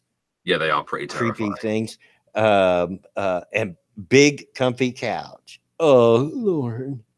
Hey, who made this mess? You did, you twat. Pick it up. Good grief. Connor, you absolutely, mate. People, if you want to laugh, go and watch the Scottish version of Peppa Pig. It's a piss take. It's a parody made, and it's hilarious. Oh, Daddy Pig, you fat bastard! But yeah, I find that quite funny. That is quite funny. I'll have to watch that video afterwards. I have one more article that was sent to me. Go right ahead. Go ahead. You may have to help me with this as well because it's very American. New York Democrats could eliminate Ocasio-Cortez's district after 2020. Oh, that actually happens all the time. But yeah, I think that's funny. Gets a step in, bitch. And thank you to Tres for sending me this, please. Thank you, but please, I'm frazzled this evening. Representative Alexandria Ocasio-Cortez is prepared for the possibility that Democrats in New York could redraw her district after the 2020 election, she told The Intercept in an interview. Roger that, Drunkle. Following the 2020 sentence, every state will draw new district boundaries to reflect changes in the population, the political implications of which will stretch for at least the next decade. In 2014, New York approved a constitutional amendment establishing a non-partisan redistricting commission, which is set to take over the redistricting process starting in 2020. The 10-member, they should just call it redicking. The 10-member commission, meant to be independent from the legislature, is made up of individuals selected by leaders from the state senate and assembly, and the original 8 members pick 2 additional members. So if they redraw her area, does she have to like reset election, or is she just straight up sacked? No, actually, I'm pretty sure she'll probably finish her term, but that will change rerunning for office. It will change who possibly even the amount of people she'll be up against for re-election. There's a name for that redistricting, and it's escaping my head right now. If somebody in chat wants to think of it and tell me, Stuart Meatball got to go by. Hey, thanks for showing up. But yeah, it does happen quite a lot. There's been there's been kerfuffle about it sometimes. Gerrymandering. There you go. Thank you, True Master. Because sometimes the motivation behind it is questionable. Because once it's redistricted, a district that's predominantly Republican that can now become or predominantly Democratic, or the other way around. It changes the color scheme of it. Mm. But yeah, it's usually the excuse for it is population in that area has changed and so forth. Mm. But yeah, I think it's hilarious that it's being pulled on her. It's like this is one way we can keep her from getting office again, because she's not making any friends, folks. Not even them in her own party. Oh, I've heard she's pissing people like you. You're the one who told me she pissed off Pelosi. Yeah, and the other one of the other freshmen ticked off Pelosi. What's her name from Minnesota? The Muslim one. I know who you're on about. Yeah, she done that anti-Israel tweet yesterday or the day before. Hey, baby, my daughter's out in the chat. Mama Minnie, for those that don't know. Hi, hey, Mama sweetheart. I was just talking about you earlier. Haven't talked to you guys for a while. I'll call the kids this weekend when I have time to talk to them. He was talking smack about you. Well, she would believe that, and she's ugly too. She is one ugly girl. Ugly. There you go. And thank you, Drunken Uncle, for the subscription. Thank you. Hey. And she'll be glad to tell you why she's ugly too. Just a quick shill, obviously. Guys, don't forget, if you want to support Bloodwing, support Redneck Radio, you could do so by dropping a like on the stream and sharing it out to your favorite social media. And if you'd like to go one step even further, you can, of course, donate to the old man via Patreon or via Streamlabs. Links are in the description. Yeah, my daughter will be glad to tell you that the reason she's ugly is because she looks like me. Trey says he's lying. I've seen young Bloodwing. Oh, I was a handsome fellow when I was young. Oh, don't think I won't. I wasn't. And you've seen it too, Barry. You may not remember, but the picture with all the I do remember. The picture. My hair was actually naturally blonde in those days. It turned brown and now it's turning gray. But he's lying. He started off ginger. Something happened about the age between 40 and 50, and I got ugly. It's called old age. You got old. Yeah. But yeah, I was a handsome young thing and had that really good hair, and it was the typical 70s hair, the really long, naturally blonde hair with the feathered bangs. And I'd be sitting in class and feel something playing with my hair, turn around, be some girl I wouldn't even know playing with my hair. Well, I just had to touch it. And I'd turn around with a smirk like, yeah, you go ahead. I got some more hair you can touch. But I've seen a picture of Bloodwing wearing flares. Yeah, Mama Minnie, my daughter says, and she ain't lying. Okie, smack is what we do best, fat and ugly like my dad. Yep. If we ain't talking smack to one another in my family, there's something wrong with us. I mean, my common greeting for my grandkids when they lived here was "Good morning" and "God, you're ugly." Now go away, or I shall taunt you a second time. I have another story. Is this one Drunk will give you? This is the one Drunken Uncle gave me, and I'm just going to say this before I read it to you. Okay. Yeah.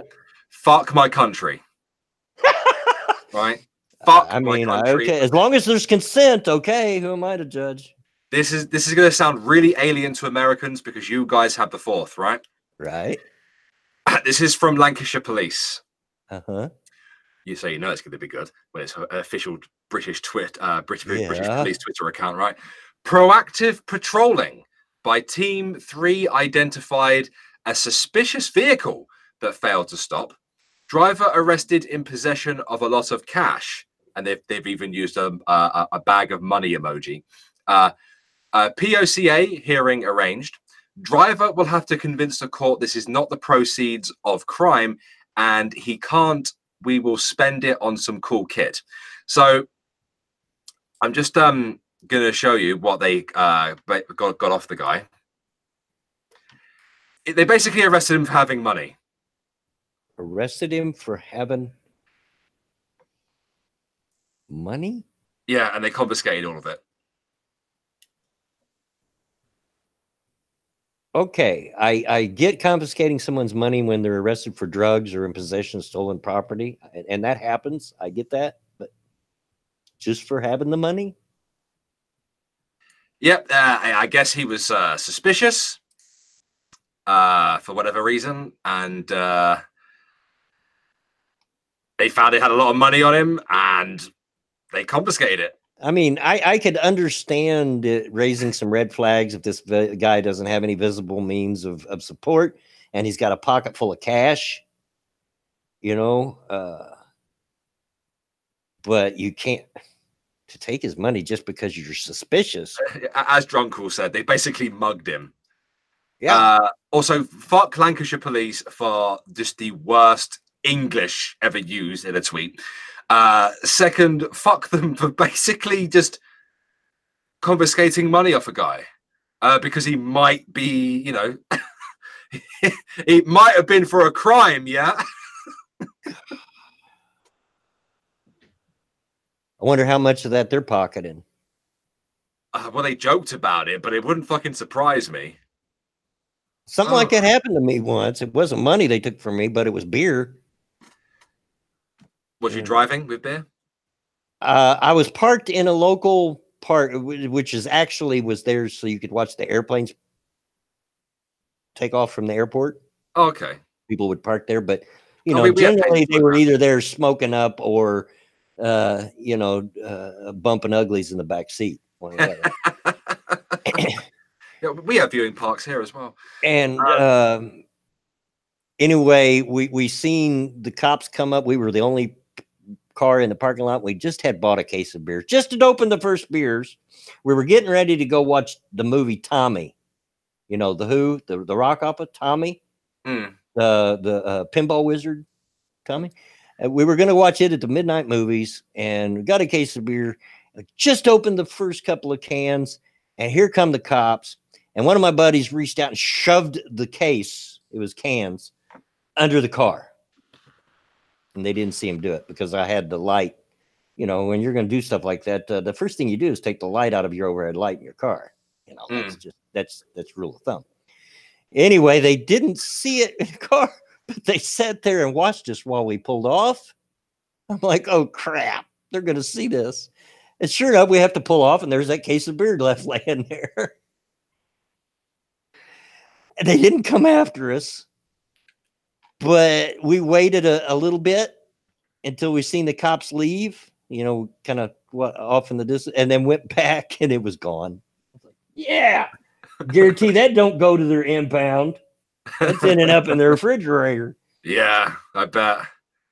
But like, I mean, they've taken this guy's money. I mean, that even taking a man's beer, that's way too far. You know, that's still their property. Yeah. Proactive patrolling. Yeah, fuck you, proactive. That's not proactive. That's just being a dick. That's the second early Bloodwing story GPP. I have so many that they just pop up on me. And the really quick ones like that, I'll tell, you know. So let me just read this tweet again, right? Sure. Proactive patrolling by Team 3 identified You know, could you use some grammar in your friggin' tweet, please? That'd be nice. Come Three on, identified. you guys are British. You're supposed to have invented the English language. What's the matter with you? They can't even use friggin' commas. Oh my god. Three identified a suspicious vehicle that failed to stop.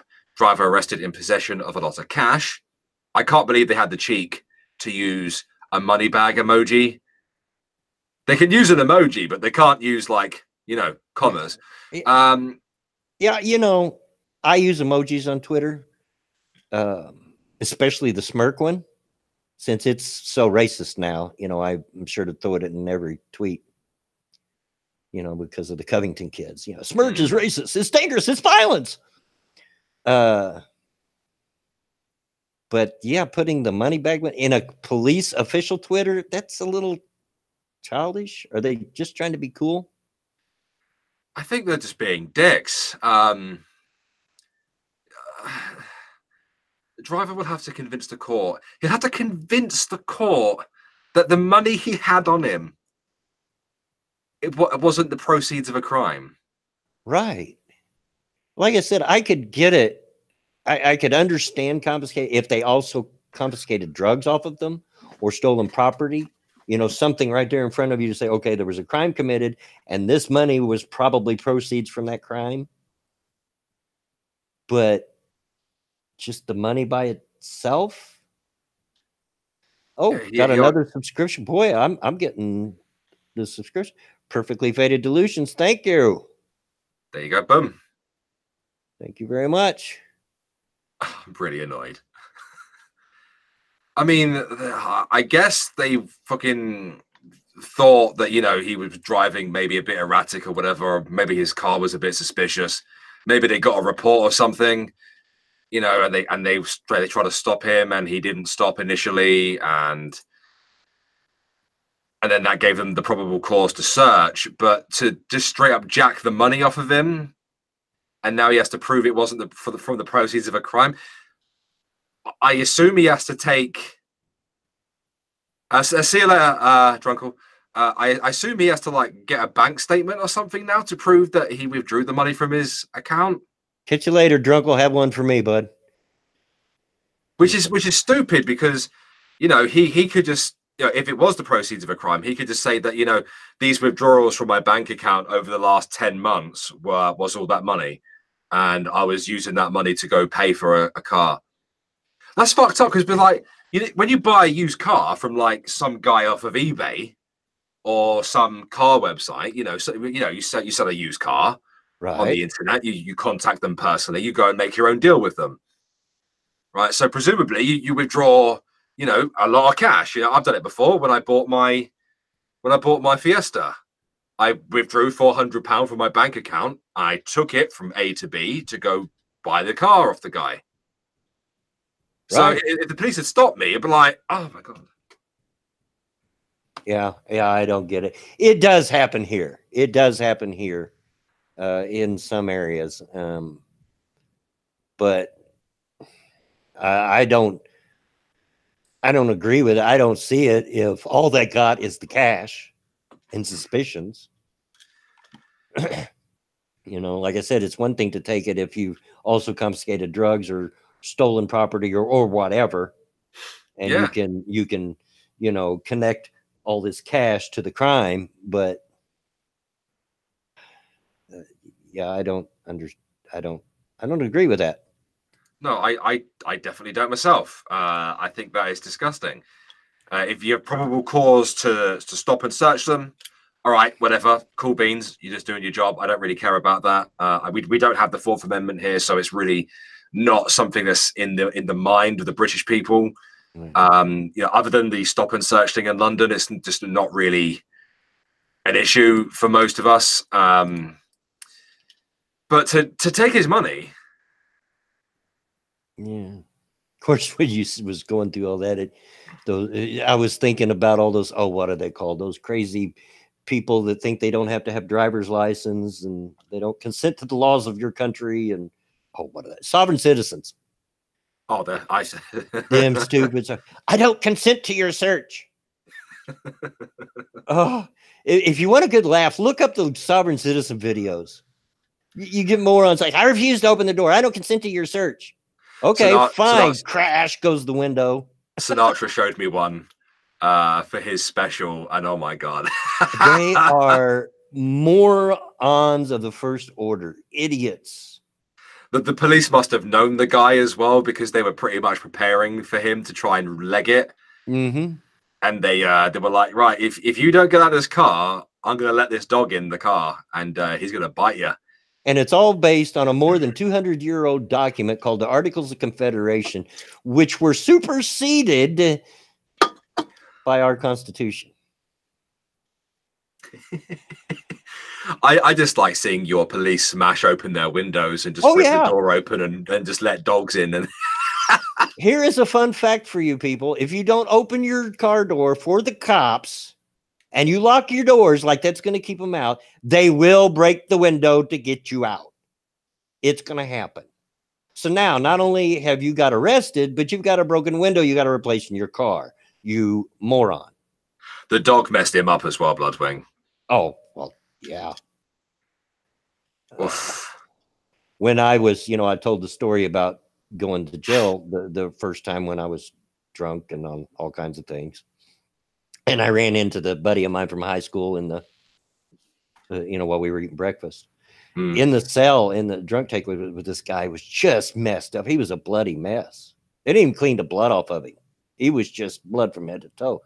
I'm like, dude, what happened to you? He goes, police dog. Yeah, okay. Well, you tried to run, didn't you? Yeah, stupid. You're not going to get away.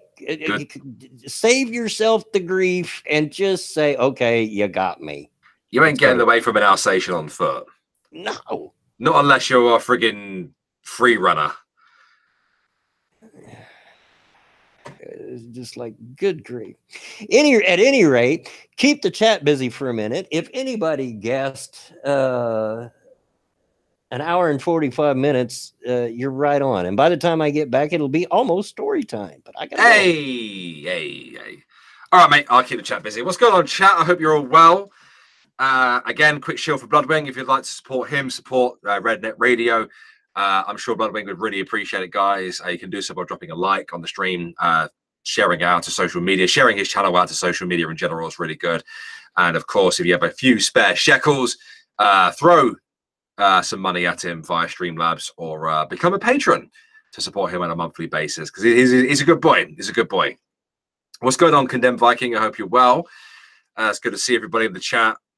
Fucking, how's your computer, Bear? Yeah, it's a bit of lag. Viper. Obviously, I didn't get the new Mobo in. I spoke to Sir Sick prior to the stream, and he gave me the correct motherboard that I'm supposed to have, and I've ordered it.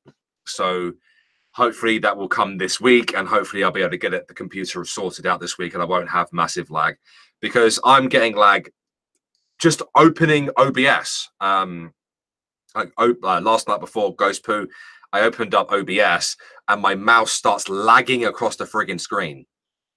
It's like, wow, man.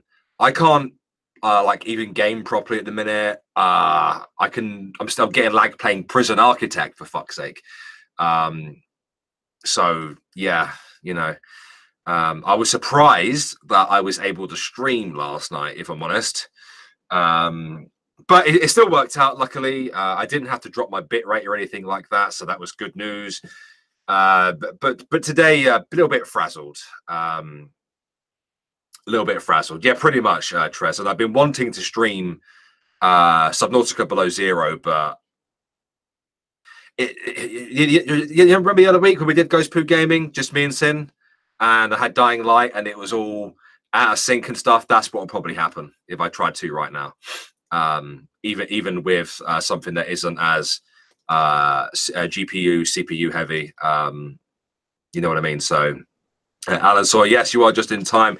Ready for the story. Bloodwing should be back in a moment.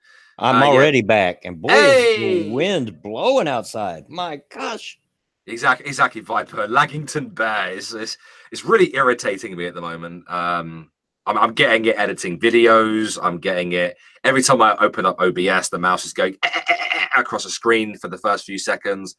When I try to record face cam, it's friggin', I get like lag that I just can't get rid of from the actual recording and stuff. Yeah, but I'll get it sorted this week, hopefully.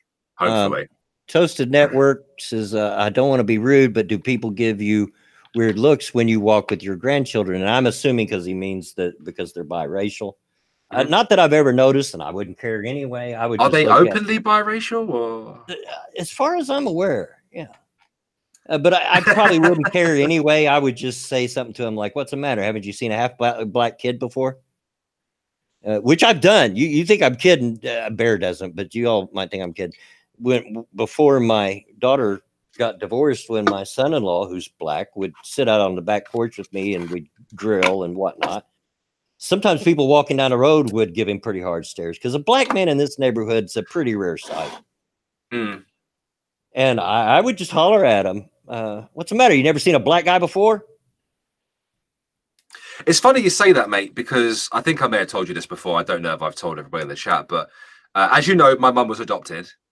And my mum is half caste or mixed race, whatever. She's 50-50. She was left in a phone box as a baby. She was abandoned, left in a phone box, and she was later found, put into care, and then she was later adopted as a baby. So it all happened quite quickly. Right. And she was actually the first black person in the area of London that I grew up in. Brian Donovan, screw you. Yeah, she was the first black person in the area that I grew up in. And as you can imagine, my grandmother, got some weird looks off of people pushing her around in a pushchair. And my nan used to stop and look at them and go, "Yeah, and what?" back at them. So she used to throw shade back at them, you know. Yeah. I mean, I'm not, people may not believe, but I've sat out there and hollered.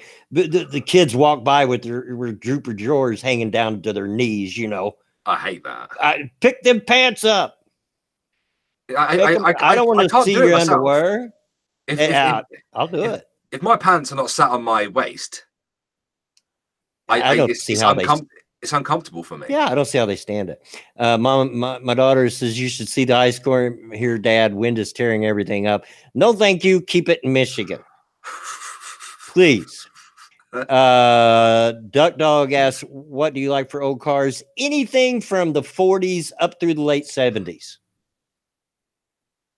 but especially the 60s and 70s muscle cars. Love them. It's story time. Brian Donovan says, "Good afternoon." He's messed with me all day. Yeah, you go take your balmy weather and 88 degrees and just go have yourself a nice day there, fella. But yes, it's story time. Yay. As I said, we'll call this one Fine for Fishing. Mama Minnie probably knows just from me saying that where I'm going with this. Back when my kids were small, in the early mid-'80s, probably, I was making quite frequent trips down to Kentucky to visit family. And in particular, I would go visit one cousin who's just a year 2 years older than me. I don't have a brother, and he was very much like a brother. So we were really close. He was the closest thing to a brother I've ever had. And he's actually, if you've ever watched any of my videos, there's a character called Melvin that pops up every once in a while. And he is the person that Melvin is loosely based on. It's just that he's not really as stupid as Melvin is. But yeah, we were really close. And I'd go down and visit. And at the time, my legs were a long way from having gone south. And I'd done a lot of fishing. I love to fish. I'm one of those weirdos that likes to go sit on the bank, and I don't even care if I catch anything or not. Just being there doing it. It was relaxing and a good time. With the beer? Huh? With the beer? With beer sometimes. Sure. Yeah. Okay. You know, it was just, you know, you could just sit out there and get back in touch with your mind. Just time to think, you know? Time to think. And when you're a young man with a growing family, you know, as you well know, there's very little time to think sometimes. It's just a constant. Yes, especially after Alfie was born. Good grief. So I just love to go fishing, and I would keep my fishing poles in my trunk, and I had a bunch of them, and all my tackle, because you never know when you'd get an opportunity, and I wanted to be able to go and somebody, hey, let's go fishing. Yeah, let's go. So I took them with me down to Kentucky, and he says, you know, I know a good fishing spot we can go to. It's over here on this fellow's farm, but he told me that I can fish there anytime I want. I got permission to go down there and go fish. I said, well, sure. He goes, well, it's just a little creek. You won't catch nothing too big out of there, but you know, we can have fun, take the kids and they can catch some fish and stuff. I said, yeah, let's go. And I didn't think anything about it because where I'm from in Indiana, at least at the time, they may have changed it since then. If you're fishing on private property and you have permission to be there, you do not need a fishing license. Oh, Lord have mercy. I don't know if you guys heard that big thump, but my front door just flew open. Oh, wow. I was just wondering what that was. I thought you dropped something. Guys, I'm going to have to pause the story and the stream for a minute so I can go pull my door shut before the wind rips it off, takes it down the street. I'll talk to the chat. This has actually happened while I've been speaking to Bloodwing in Discord quite a few times. I do vaguely remember earlier on last year this happened quite a lot. The weather over there must be awful, man. Hey, what's going on, little nigger? I hope you're well. Toasted Network, Trez, Duck Dow, Crazy Cat Gentleman, what's going on? True Master Core, Viper still here. Brian Donovan, what's going on, guys? I hope you've had a nice day today. A Demon Lord, fuck you. Golf City Trucking Bear, what's happening? So when is the tornado going to hit? Fucking Bloodwing's told me that he's sat on his veranda, basically watching tornadoes. What's going on, Jake? It's a massive storm. Oh, damn. Well, he better batten down the hatches. Demon Lord, you and me, we're gonna come to blows, mate. I'm gonna bite you, senpai. Notice me. It's funny, you don't see people using that term anymore. So, notice me, senpai. You don't see people using that term anymore, do you? Arabear, can you make Ghost Poo podcast daily? No. Little nigga, hello, Bear. Hello. Hope you're well. Hope you're well. Because it's gay. What's gay? I'm very old. Are you? How old are you? Are you older than Bloodwing? So what's the news? We've already gone through the news. Bloodwing was just in the middle of telling his story. It's story time right now, and his door just flew open, so he's trying to sort that out at the moment, guys. Weebs are not gay. I never said that. It's crazy indeed. I'll send Dad a picture he can share with you. Yeah, I bet. He's told me some stories about some of the crazy weather you guys get. Like you guys do live in Tornado Alley, don't you? What's going on, Angela? Hope you're well. What up, alright, bet? Wandering round Morrison's chuckling to BW stories. Hey, that's where I do my shop as well. Don't tell Monkey, but Ghost Poo is better than Lords of the Night. Oh, I'll tell him. Get your ass stateside and stay. I would love to. First and foremost, it's senpai. No, it is actually senpai. I had to correct a few people that it's actually senpai, not senpai. What kind of door does Blood has? I don't know. It's a storm door that the handle busted on quite a long time ago, so we have to keep it tied shut. With wire. There you go. Keep it tied shut, and the wind was strong enough that it actually snapped the wire. Oh wow! Now my feet are wet because the wind's blowing so strong that it pulled me outside with it while I'm trying to hold the door shut. It blew the door open and pulled me with it. Damn! Now my socks are wet because the porch is wet. Senpai are a pair of Japanese words which describe an informal, hierarchical, interpersonal relationship. Senpai.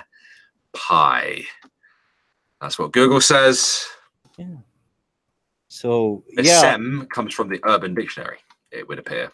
So yeah, I got it tied back shut, I hope. But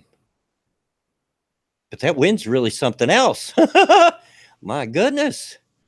Whew. So where was I? Oh yeah, I was fishing.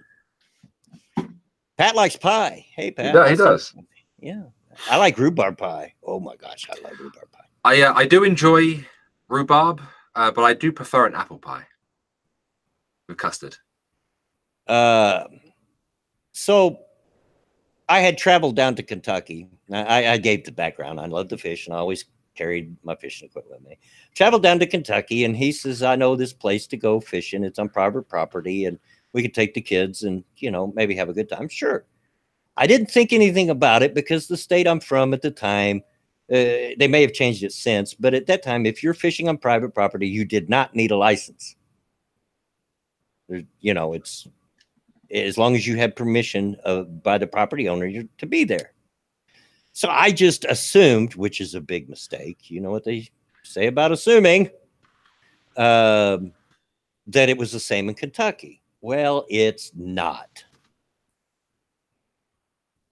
So I'm out there fishing, me and all the kids, and, you know, and I look up and here comes this conservation officer. And walking up to me, I'm like, okay, I'm cool. You know, I didn't think anything about it. Deck Train, I'd like to get Misa on Redneck Radio sometime, but I don't know if she would or not, because she's kind of tried to distance herself from this stuff. But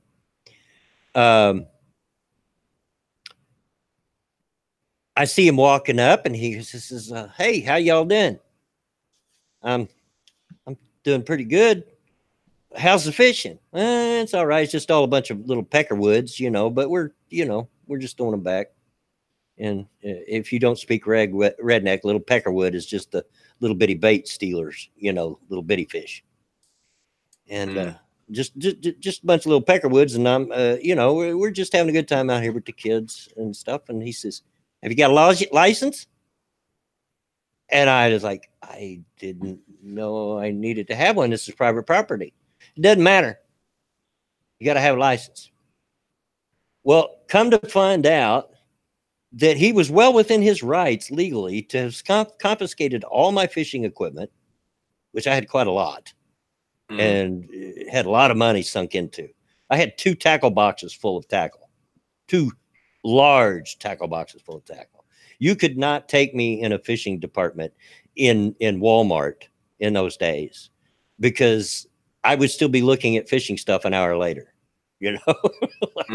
Just leave me here, go do your shopping. I'm going to look at fishing stuff. So I'm like, oh man, you know, I know ignorance is no excuse. I agree. I should have known better and everything, but please, you know, don't take my stuff and all of that. And he was pretty cool about it. He decided to let me keep my stuff, and he didn't even write me a ticket. Just, you know, I just had to pack up and go home and, you know, and not fish anymore without a license. My cousin's standing there, and, you know, we are related. He looks at the officer and he says, yeah, he's seen that sign over yonder that said fine for fishing, and he took it at face value and figured that the fishing was pretty fine here.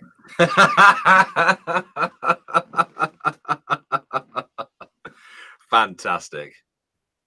I was like, I'm going to kick you later, because but the guy just laughed. He just cracked up. Fine for fish. And every time I see him now, he brings that up. He'll just say, fine for fishing. It's like, I'm going to knock you in the head. But yeah, there's my story for today. And there you go, guys. We're at the end of time, but I'm going to go ahead and let this run another 5 minutes, since we had to take 5 minutes away with me closing my door, which was, you know, not our fault. So So question time, guys. If you got any questions or anything you want to ask. Yeah. 5 minutes of questions, guys.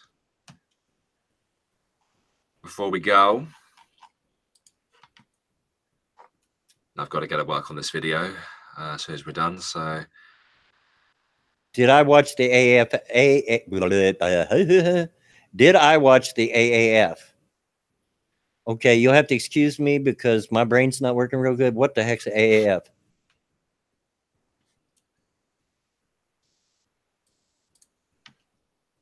I make them in popover pans, nice single serve, and easy to reheat. Oh, he's talking about steak and kidney pies, which are delicious. I'm really hungry now. Yeah, you're making me hungry. I guess I'll have to go eat another chicken salad sandwich. Do it. I've got some noodles I can have. Jen says her dad went through a fly fishing phase. I wanted to get into that, especially making my own lures. It always looked really fun, but man, that tackle was so expensive, and there's so few places around where I live to be able to actually fly fish because you need running water that's not very deep, and most of the running water around here is deep. The football flick. I wanted to watch that. I heard him talking about it on Bob and Tom this morning, and it was pretty good. No, I did not watch it, but I didn't miss it on purpose. I really wanted to watch it. It's a new American Football League that's starting. It's going to run for like 10 weeks. Did I inspire Walter from Jeff Dunham's comedy show? Trez says, no, but funny you say that because all my kids, including Mama Minnie out there, and my wife say, you are so Walter. You are definitely Walter. Oh, Jeff Dunham's ventriloquist doll. Yeah. You kind of look like him as well. He's like, put a beard on him. And one of my favorite bits is where Ahmed the Dead Terrorist says, don't put me back in the box. Well, why not? Because you put me in there with Walter. And he farts. He's got. And then you hear Walter going. I do like Jeff Dunham. I did like to hunt, not as much as I like to fish. A lot of my cousins are avid hunters, but I did do some hunting, some deer hunting, some rabbit hunting, a little bit of squirrel hunting. But then I would challenge myself on squirrel hunting and fish with a 22. That's a true story. Instead of a shotgun. So it's funny you mentioned Jeff Dunham. Because Gabriel Iglesias, Fluffy. He does a stand-up, and in one of his stand-ups, he talks about how he was invited to the Middle East to perform all over the Middle East. It's all paid for by this one prince. And he got to talking to a few of them over there, and he said, I'm surprised that you even like my kind of comedy. How'd you know about me? He said, you are number 2 favorite comedian in all of Middle East. And he went, who's number 1? Jeff Dunham. He's like, really? I seen a video of him doing his bit somewhere over in the Middle East. All these guys with the big white robes and everything hanging out there, Sheik of the Desert Sands looking fellas out there looking and he's doing his bit. But I noticed one thing in particular. He did not bring out Ahmed. It's a safe thing. Well, it's funny because they know the Ahmed routine over there. Yeah, they know about it. So I'm surprised that he didn't bring it out. Mama May says he's the sibling of Walter and Bubba. Talking about me, Bubba J. Yeah, Bubba J. But yeah, welcome to Walmart. She says because they joke at me, I should get a job as a Walmart greeter and be like Walter. All right, welcome to Walmart. Get your stuff and get out. I could do that. Toasted Network says, is it true that rednecks and blacks hate each other? No, that's a misconception. And I'm not joking right now. It really is a misconception. I know plenty of rednecks that like black people just fine. And I know plenty of black people that like rednecks just fine. The media and the particularly the liberal media have done their best to paint all redneck culture as a bunch of PBR swilling, racist, hateful bigots. And while that might be true in some small areas of the country, no, not all rednecks are like that. So my answer is no, that's not true. There you go. Yeah. Yeah, red and black is a good combination. Yeah, yeah. Obviously, he's the best because they can't figure out how he gets the puppet to talk. Yeah.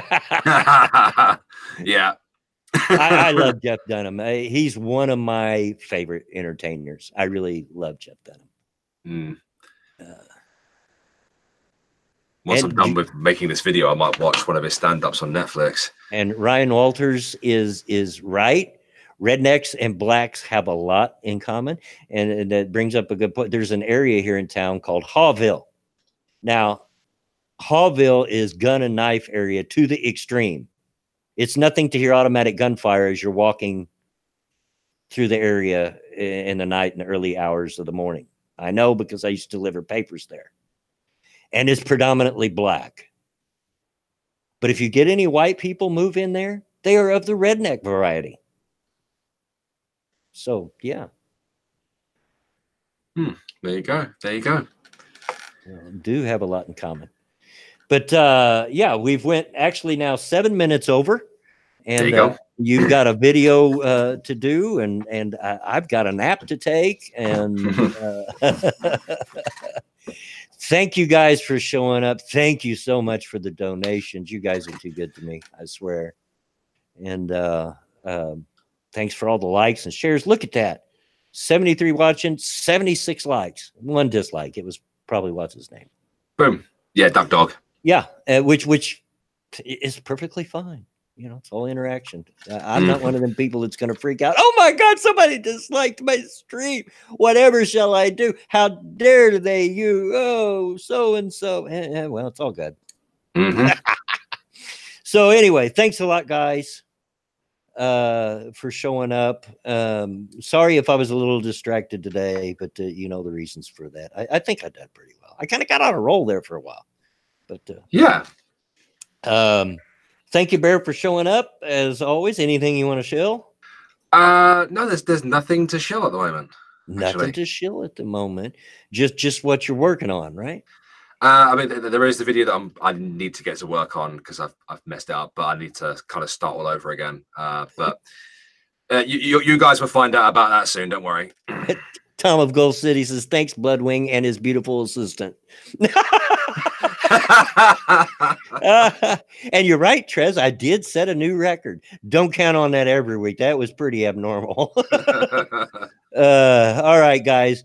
We are going to get out of here. And as always, get out of my yard. Bye, guys.